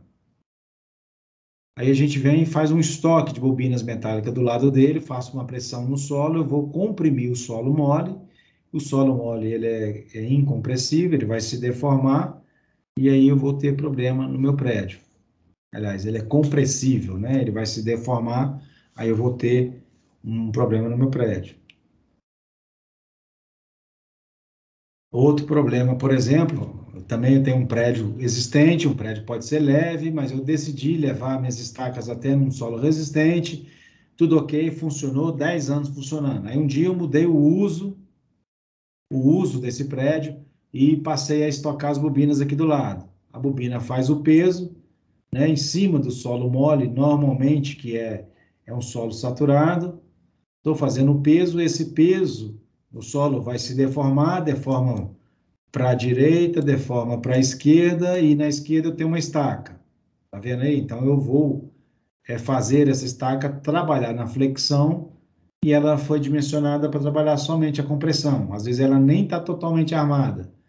Então, eu vou romper essa estaca, né, por cisalhamento aqui, ó, por conta de eu ter feito um estoque inadequado, sem eu conhecer o comportamento das minhas fundações.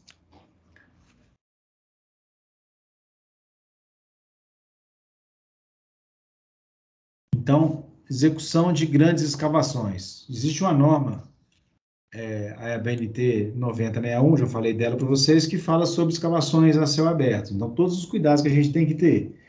Então, eu não posso provocar a minha obra, eu não posso causar dano ao meu vizinho, né? Então, eu tenho que conhecer o lençol freático, eu tenho que conhecer a fundação do meu vizinho, eu tenho que fazer as minhas proteções de escavação, proteção de talude, tudo isso eu tenho que conhecer para mim poder executar minha obra. Eu não posso causar dano ao meu vizinho. Escavação, via de regra, eu estou aliviando pressão do solo. Então, se eu não cuido disso, né, com contenção ou com dimensionamento de talude adequado, eu vou trazer problema para minha obra, para a obra dos vizinhos, né? Então, a norma 9061, ela regra, traz umas orientações muito boas com relação à escavação.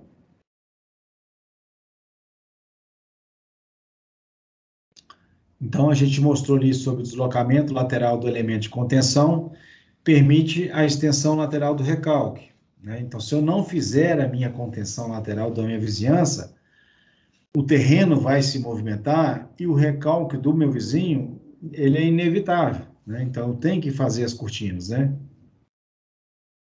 Então, variação de tensão devido à escavação é um dos motivos do recalque da vizinhança. Resistência à rigidez do solo, né? Também é um problema de deslocamento do recalque do vizinho. Variação das condições do lençol freático. Então, vocês imaginam assim, ó, aquela história do empuxo da água, né? Quando você entra dentro da água, a sensação é que a água está te levantando. Não sei se vocês...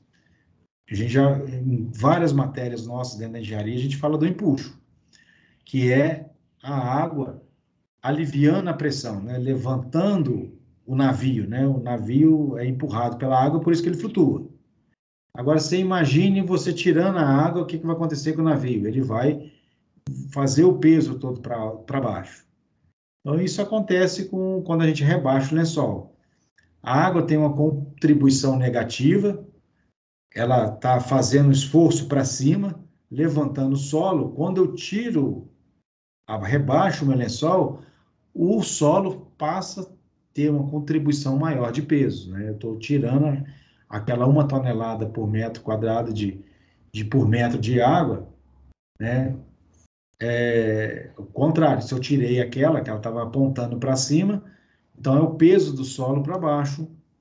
Então, o lençol freático provoca muito problema. O rebaixamento do lençol, né? A forma e a dimensão da escavação também é importante. Aí, trazendo uma imagem para vocês. Uma imagem para vocês aí de uma casa simples, mas que o solo deslocou. Aí, essa forma de fissura aqui, ó, só para a gente já ir conversando sobre fissuras, é sinal de que houve uma força nesse sentido, ó, né? Sempre perpendicular à fissura. Então, sinal que o solo aqui nesta região recalcou. Então, já é um bom sinal para nós, ó. Olha só aqui, fissuras aqui, ó, também. Então, é um sinal que recalcou nesse sentido. Olha só que também, em função do recalque diferencial, o recalque foi tão grande que rompeu internamente as vigas, ó. Rompeu a viga e rompeu a laje. Então, houve um recalque diferencial, ó. Se a gente for buscar o sentido do recalque, ó, o recalque foi nesse pilar radical. Então, isso acontece devido a escavações que a gente faz e não toma o cuidado. Se o solo deslocar, fatalmente a gente vai fazer com que a fundação vizinha do vizinho vai se deslocar também, a não ser que seja uma fundação muito profunda, que está muito abaixo da minha escavação, e ela vai resistir. Mas se for assim, de qualquer maneira, e o solo se movimentar, a estaca vai receber um esforço horizontal, né? Então, eu tenho que fazer as contenções para evitar que eu tenha deslocamento horizontal do maciço de solo, né? Que é uma imagem de um prédio que caiu devido a uma escavação vizinha. É um prédio lá na China, na verdade. Eu não trouxe, errei aqui com vocês que eu não trouxe o nome do prédio. Mas olha, rompeu totalmente as estacas, né? Então, esse aqui, o vizinho foi escavado, aliviou a tensão, deslocou o maciço e o prédio acabou tombando. Aí, quando o prédio começou a tombar, tombou tudo de uma vez. Então, escavações não protegidas junto às divisas ou escavações internas na obra, né, gera instabilidade do solo. Então, muitos dos problemas que a gente tem em vizinhança é devido a problemas de escavação do solo, tá, gente? Então, vamos ver esse desenho aqui, ó. Aí vocês vão me interrompendo aí, caso vocês não estejam entendendo, tá, gente? Vamos imaginar aqui, ó, eu tenho minha fundação vizinha, que representada por essa estacazinha aqui, eu tenho meu nível do terreno aqui e eu tenho minha cota de escavação aqui embaixo. Minha obra é a da direita. Então, minha fundação do meu vizinho não está abaixo da minha escavação. A minha escavação é que está abaixo da dele. Então, se eu fizer essa escavação total aqui, né, e esse vizinho que ele não proteger essa fundação, o terreno lateralmente aqui, devido ter aliviado a pressão, né, eu tirei terra daqui. Se eu tirei terra daqui, eu aliviei a pressão. Então, eu desequilibrei, tirei o equilíbrio do maciço terroso, né, da massa de terra. Se eu tirei o equilíbrio dela, é como se fosse o prato da balança. Eu tirei terra. Então, se eu tirei, vai ficar mais leve. A tendência é que o prato da balança ele se desloque. Então, o solo vai se romper por cisalhamento aqui, ó. Então, vai invadir minha escavação e eu vou derrubar meu vizinho. Então, certo é eu fazer a contenção dessa escavação, né, fazer a proteção desse vizinho, né, um tipo de contenção, estaca justaposta, estaca cravada, um tirante, alguma maneira eu tenho que grampear o solo para que ele não desloque. Aí sim, eu consigo fazer a minha escavação total. Então, eu só posso fazer a minha escavação se eu proteger o meu vizinho. Estabilidade de taludes. Aí, mostrando para vocês aí um talude pequeno, mas em obras pequenas e obras grandes, talude mal feito, ele se rompe, né? Ele vai, se não tiver inclinação adequada, essa inclinação é em função do tipo de solo, né?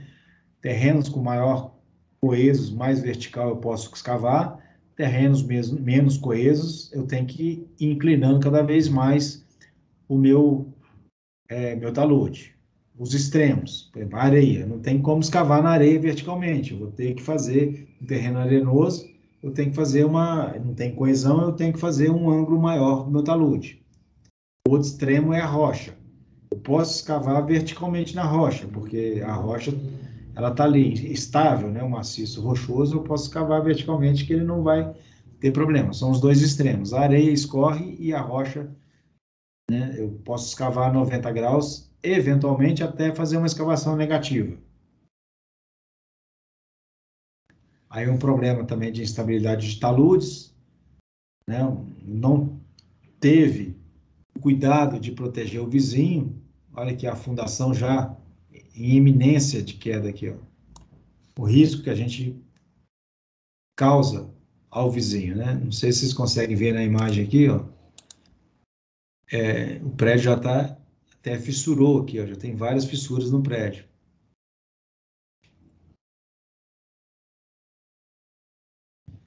Então, aqui é um texto sobre estabilidade de talude, vou aqui representar no gráfico aqui para vocês. Aí, às vezes, eu tenho um talude que está estável também, né? Eu fiz uma escavação e meu talude está estável. Aí eu vou lá nesse talude que está estável e faço uma escavação para me fazer uma fundação, né? Escavo 90 graus aqui, ó. E tiro essa parte de terra aqui. À medida que eu tiro essa parte de terra, eu aliviei a pressão, né? Então eu causei desequilíbrio aqui. E a hora que eu boto a fundação e ela entra em carga, eu vou romper o meu terreno aqui por cisalhamento. Esse pontilhado aqui é a cunha que forma no terreno quando ele vai romper. Então, um maciço aqui ele pode vir a colapso, né?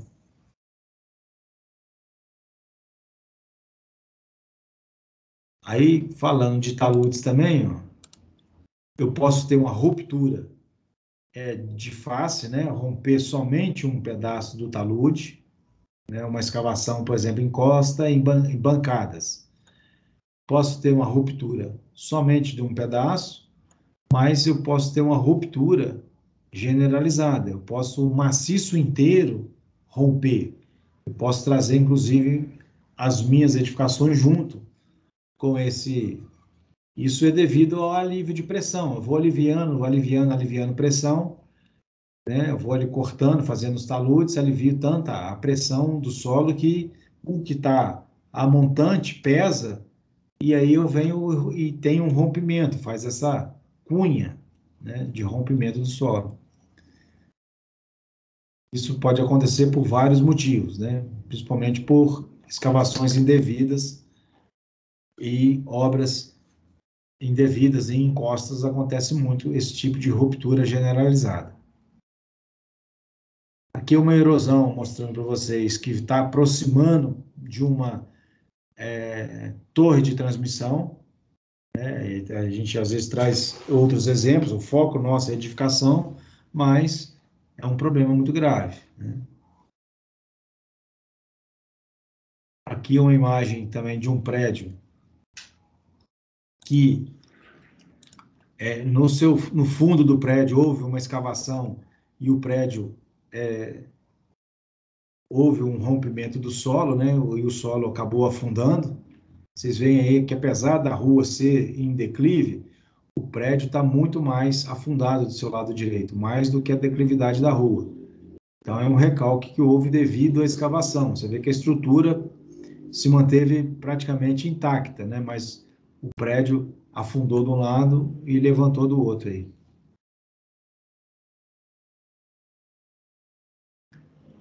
Rompimento de canalização também, né? Canalizações enterradas, vai devagarinho, vai fazendo águas pluviais, esgoto, né? Tudo isso é enterrado. E às vezes, mal executado, pode ter um vazamento e começar lentamente, né? Provocando a erosão desse solo e quando romper de uma vez. Isso é um caso. Ou devido a uma dificuldade não, uma má execução de uma galeria, por exemplo, de águas pluviais, você faz lá a execução dela e não faz a compactação, e chove e leva toda a terra embora. Então, uma canalização que rompe também causa esses danos aí. Problema grave também, e às vezes a gente começa lentamente e vai aumentando, é aquele vazamento que acontece do reservatório. A boia estoura, fica sempre pingando, vai pingando, pingando, pingando, pingando no solo, e o solo começa a saturar, aí você altera a umidade do solo, altera a condição de resistência do solo, né? O solo começa a ficar saturado, começa a amolecer o solo, e aí você tem uma inclinação do reservatório, por exemplo, devido ao peso dele, né? Você altera a condição do solo.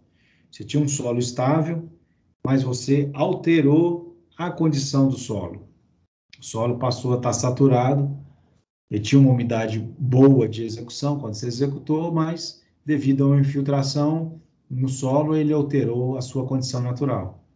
Então, é um problema também pós-execução. A captação de calhas também, né? A não captação das águas pluviais de telhados. Então, a não captação de águas pluviais de telhados faz com que a água vá direto para o solo e você altera a condição de umidade do solo, e aí você está alterando a condição de umidade do solo, obviamente a resistência dele é alterada. Então, se você está alterando isso, o risco de você causar um recalque é grande também. Então, a obra foi executada e você não teve esse cuidado de fazer a captação do solo. Captação das calhas, né? Jogou água direto no solo. Isso é inadequado, né? Um projeto inadequado. Oscilação do nível da água. Ela traz um problema. Eu falei com vocês do lençol freático, né? Então, vamos imaginar aqui na nossa imagem aqui, onde eu tinha o nível original, o nível da água, que é esse nível inicial aqui. E eu tenho que fazer uma escavação. Como é que eu escavo abaixo do nível da água? Não tem dificuldade. A gente instala as ponteiras filtrantes, né, faz o rebaixamento do lençol, é uma ponteira que gera um vácuo na água, aí ela vai esgotar. Mas como que ela esgota? Ela altera o nível do lençol, né? Ela vai passar a contribuição da água, entrar nas ponteiras filtrantes, então a gente consegue rebaixar o nível da água e trabalhar no seco. Isso é perfeitamente possível. Só que quando eu faço isso, a água que estava fazendo um efeito negativo aqui no meu solo, né, que era o empuxo, no sentido para cima, né, aliviando a tensão do solo, à medida que eu tiro a água, o solo passa a pesar mais sobre ele mesmo, né? Então, se eu não cuidar das contenções aqui para mim fazer a escavação, o peso do solo ele é alterado, eu estou alterando minha condição natural, eu posso causar fissuras, né? O próprio solo vai se compactar aqui, aí eu causo fissuras nas edificações vizinhas, principalmente se for fundação direta. Não sei se vocês conseguiram visualizar isso aí. Mas lá na aula de tecnologia de construção, a gente fala sobre o rebaixamento do lençol freático. Ele é possível, tranquilo de se fazer, não tem dificuldade nenhuma. Se não fosse isso, não tinha obra no litoral, né? No Rio, São Paulo, lá São Paulo, não, no Rio, Santos, né? O litoral do Brasil a gente não construiria. A gente escava 1 metro lá, já está abaixo do nível da água, mas a gente tem lá subsolos de 3, 4 subsolos e trabalhando no seco, que a gente consegue fazer esse rebaixamento de água aí. Só que quando eu rebaixo a água, eu alivio a pressão do solo, então estou trazendo peso, carregando peso, né? E o peso do solo, ele mesmo preenche os vazios, vai se compactando, e eu causo, nas fundações diretas, um impacto muito grande. Professor, Sim. existe a possibilidade de, depois do rebaixamento, esse lençol freático voltar a subir, não na mesma quantidade que era antes, mas voltar de alguma maneira? Então, ele volta. Ele vai voltar para o estado original dele. Na verdade, não exatamente o estado original. Teoricamente, quando você afunda um copo dentro da água, o nível, quando você enche uma panela de água, né, que você bota peso nela, o nível da água não sobe? Sobe Teoricamente, em relação ao volume que você está colocando. isso. Teoricamente, se eu somar o somatório de todos os lençóis que a gente, dos prédios que a gente afundou dentro da água, teoricamente, esse nível da água, ele subiria. É claro que ele é dissipado num horizonte tão grande aí que é insignificante. Mas depois que eu desligo o meu rebaixamento, desligo as ponteiras filtrantes, a água vai voltar lá para o nível original dela. Isso é certo. Aí o que eu tenho que fazer na minha obra? Eu tenho a contenção, eu vou fazer minha impermeabilização, é um casco de navio. Eu vou ter que vedar para que a água não entre. E aí eu tenho que ancorar a minha obra de forma que o empuxo não levante a minha obra. Pode ser por peso próprio ou ancoragem mesmo. A gente faz os tirantes para que a laje não levante. Mas o nível do lençol, depois que eu desligo as ponteiras, eu desligo o rebaixamento, ele volta para o normal. Então é considerado quando o lençol voltar, de certa maneira, houver um recalque mesmo que seja mínimo, né? Na verdade, quando ele voltar, a tendência, o recalque sempre é possível, né? A tendência do lençol fazer uma pressão contrária ao peso do meu prédio. Ele tenta levantar o meu prédio. Então, eu tenho que ter o cuidado de ancorar as minhas lajes, ancorar. Por exemplo, vou dar um exemplo aqui para vocês. A conta que o calculista faz, assim, quantas lajes vão falar um prédio aí de 30 pavimentos. Então, com quantas lajes eu posso desligar o meu lençol, que não vai levantar meu prédio? Se eu não ancorar minha laje e desligar o lençol, ele vai arrancar minha laje de fundo. Imagine, é como se fosse um navio, ele vai tentar fazer com que o prédio flutue. Aí, o que segura o prédio no lugar? O peso próprio dele ou o peso próprio mais a ancoragem. Eu vou ter que ancorar ele no solo, grampear o prédio no solo. Como é que eu grampeio? Estacas, tirantes ou laje de peso. Eu tenho que ter peso, que o somatório do meu peso anule o empuxo. Entendeu? Porque o empuxo vai existir, a água vai voltar para o nível dela. Não sabia disso aí, não. Doideira. Isso aqui para nós aqui pode ser que tenha algum lugar aqui no DF, deve ter, que a gente constrói abaixo do nível da água. Tá? Eu não sei exatamente aonde, mas deve ter. Mas vamos imaginar lá no Rio de Janeiro. Tá? Estou construindo lá na rua da praia, lá. Qualquer que seja a beira da praia. Vou fazer 3 subsolos de garagem. Eu vou estar abaixo do nível do mar, não vou estar? Entendeu? Tem que acompanhar. Entende que eu estou abaixo do nível do mar? É esse desenho que eu estou aí. Eu vou estar abaixo do nível da água do mar. Então, por vasos comunicantes, a minha água eu escavar, se eu não rebaixar, vai virar uma piscina. A água ela vai tentar sempre chegar no mesmo nível. Não é isso? A água, quando espalha, ela não quer sempre nivelar. Toda vez que eu encho a caixa d'água, eu vou enchendo, sempre nivelando. Conseguiu acompanhar, Marcos? Sim, eu estou acompanhando. Então, agora imagine que você, dentro de uma caixa d'água, você vai enfiar um caixote ali dentro, fechado, hermeticamente, que não entra água dentro dele, uma caixa que não entra água. Você vai afundar ele dentro dessa caixa d'água. A água da caixa d'água não vai querer empurrar esse prédio para cima? Essa caixa para cima? Você consegue enxergar isso? Você afunda uma caixa dentro da... Você tem uma caixa de 1.000 litros. Tá lá, você vai pegar uma caixa uma lata de 20 litros.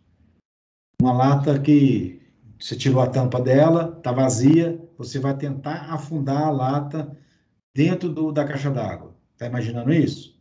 Você tem que fazer força para afundar ela, não tem? Se você botar... porque a água vai empurrar de volta, né? A água vai empurrar ela de volta. Não é isso? Tá acompanhando, Marco? Marco sumiu? Não, estou acompanhando.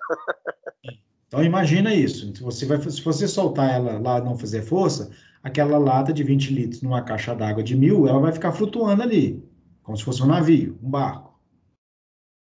Então o que é um prédio? Um prédio é essa caixa afundada dentro da água. Tá certo? Conseguiu visualizar? Só que para ela não subir, você vai ter que ficar segurando ela ali, senão ela vai voltar para cima, não vai? Vai. Então, aí, o que a gente vai fazer para ela não voltar para cima? O que você pode fazer para ela não voltar para cima? Estaca para baixo. Você vai ter que amarrar ela de alguma maneira, de uma força que seja igual ao empuxo da água. Não é isso? Tem que fazer o equilíbrio para ela não voltar a flutuar. Né? Ou você vai encher ela de pedra para ela poder afundar e não voltar, ou você vai ter que amarrar o fundo dela lá no fundo da caixa d'água para que ela não levante. Não é isso? Conseguiu visualizar? O exemplo é bobo, mas é isso que acontece, é isso que acontece lá na beira do mar. Os prédios estão afundados dentro da água e a água está tentando levantar aquele prédio que está lá. Por que ele não levanta? Porque o peso dele ele é igual ao peso do empuxo. Se fosse maior, ele ia afundar. Se fosse menor, ele levanta. Então, ou o peso é igual, se o peso não for suficiente, eu tenho que ancorar ele lá embaixo. Como é que eu ancoro? Com tirante, com estacas. Conseguiu visualizar? Sim. Senão a gente repete aí. Vai pensando aí. Certinhos.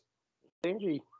Então tá, então bora para frente. O lençol, o nível, depois que eu desligo o rebaixamento, respondendo a pergunta do Arthur, o lençol, o nível da água vai voltar para o lugar.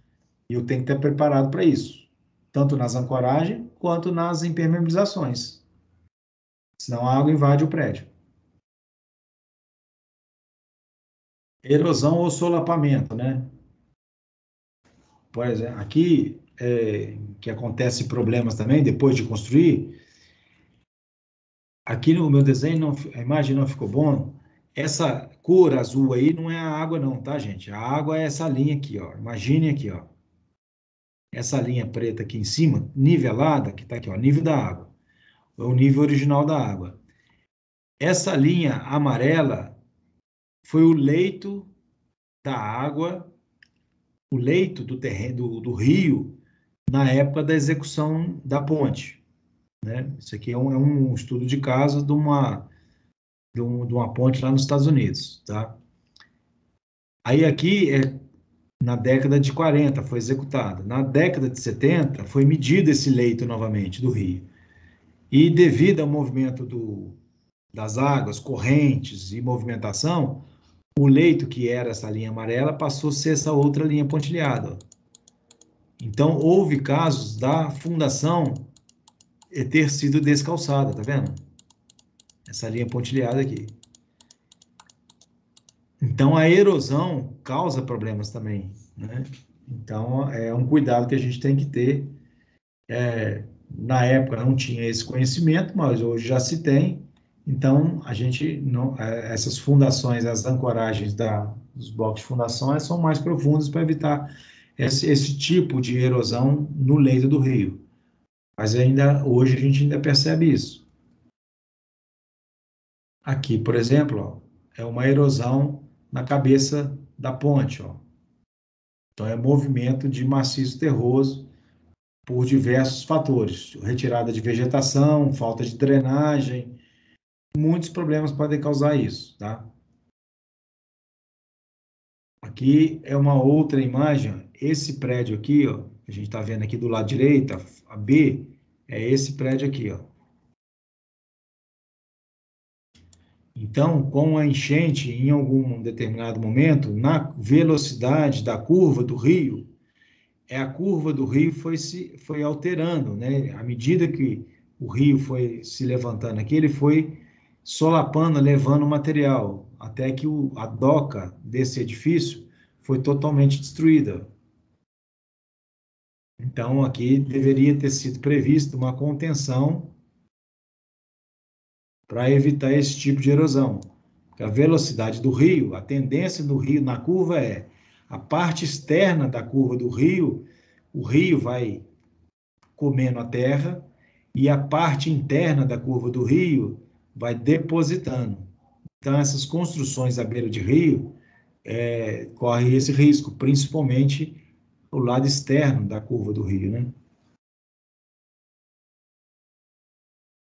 Aqui outra erosão na cabeça da ponte, né, devido à enchente, aí é problema de drenagem, problema de projeto, ou a não previsão de uma chuva tão intensa, né? Ou a não manutenção, né? Começou inicialmente com pouca coisa e, de repente, levou tudo de uma vez.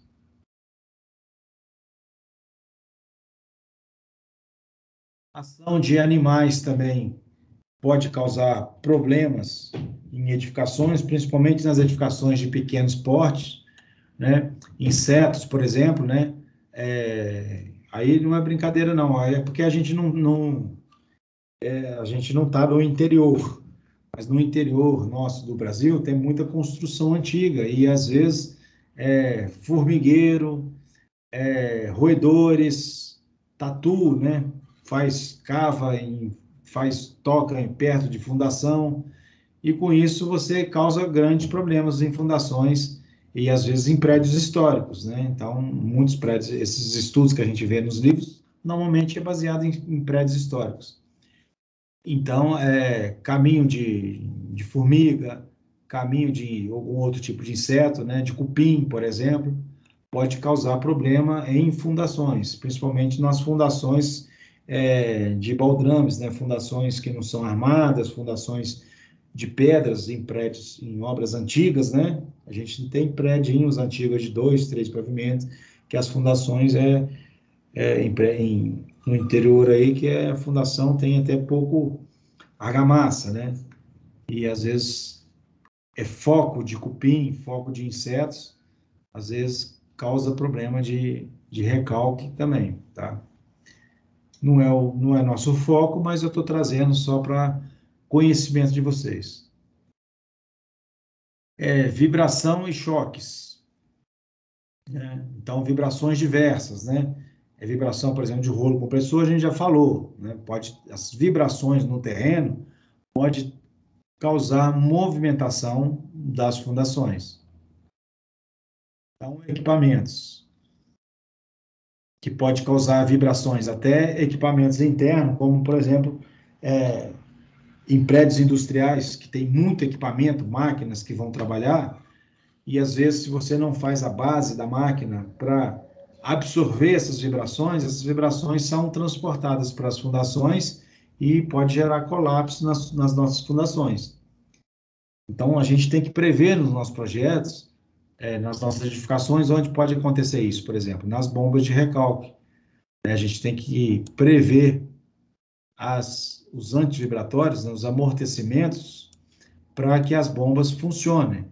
Aí, em obras industriais, muito mais, porque senão transmite vibração direta para a fundação, pode causar algum tipo de desagregamento, algum problema na estrutura. A gente não deve transmitir vibrações não previstas para a estrutura, né?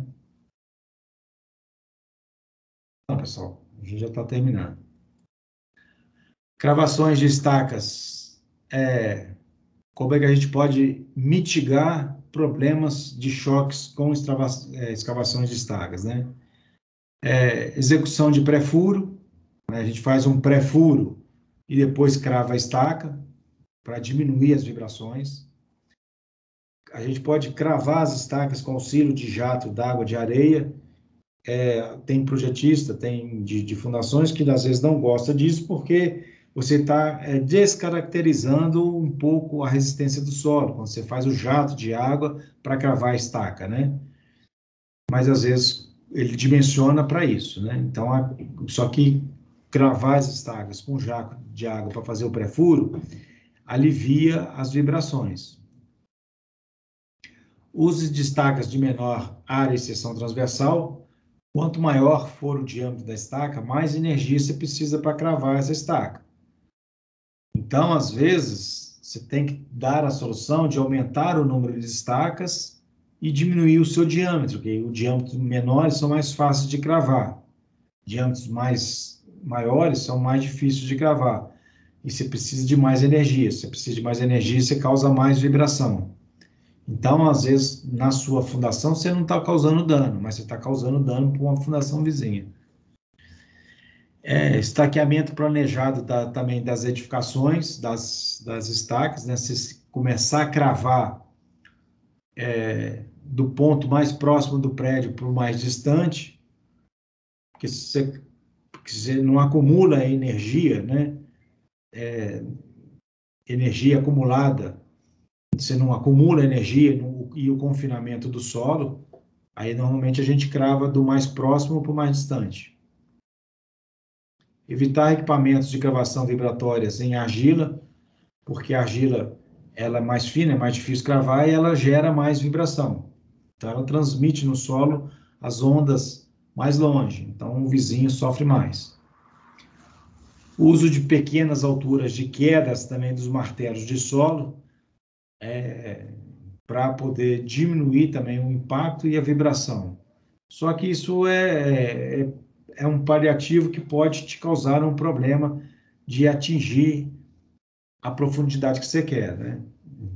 Então, é uma coisa que o projetista de fundações é que tem que verificar junto com o equipamento, a energia de cravação, né? Então, se você diminui a altura de cravação, você gera menos energia de impacto.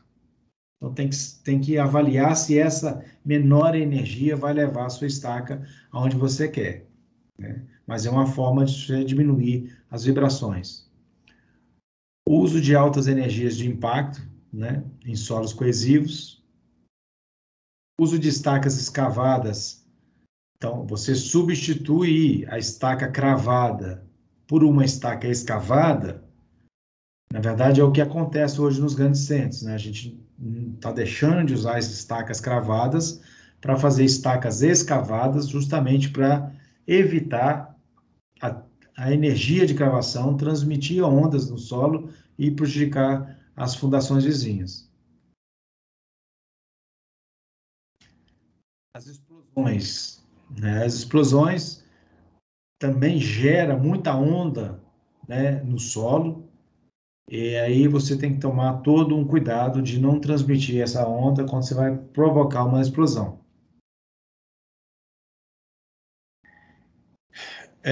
Aí, mantendo o nosso critério aí para as próximas aulas, sempre a gente faz uma tratativa do assunto que a gente comentou para fixar.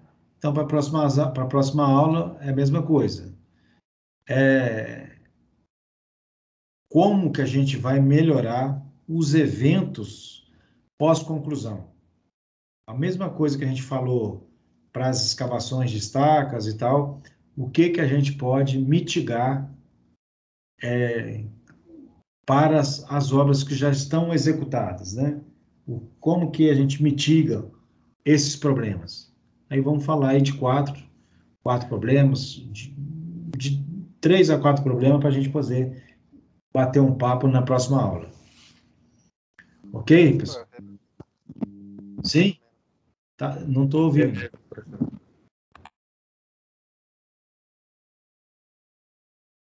Eu vou... Professor, então, tipo, eu poderia identificar um problema que aconteceu após o término de uma construção, por exemplo, e falar sobre ele, né? Falar sobre ele, o que poderia ter evitado aquele problema, né? Vamos pensar assim, o que beleza. poderia ter evitado aquele problema, tá? Vamos pesquisar aí para a gente poder melhorar o nosso raciocínio em cima das fundações aí, tá? Isso aí vai ser uma rotina nossa, sempre discutir sobre isso, tá? Bom, eu vou parar a gravação aqui, tá, gente? Mas só para nível de diminuir o tamanho do vídeo,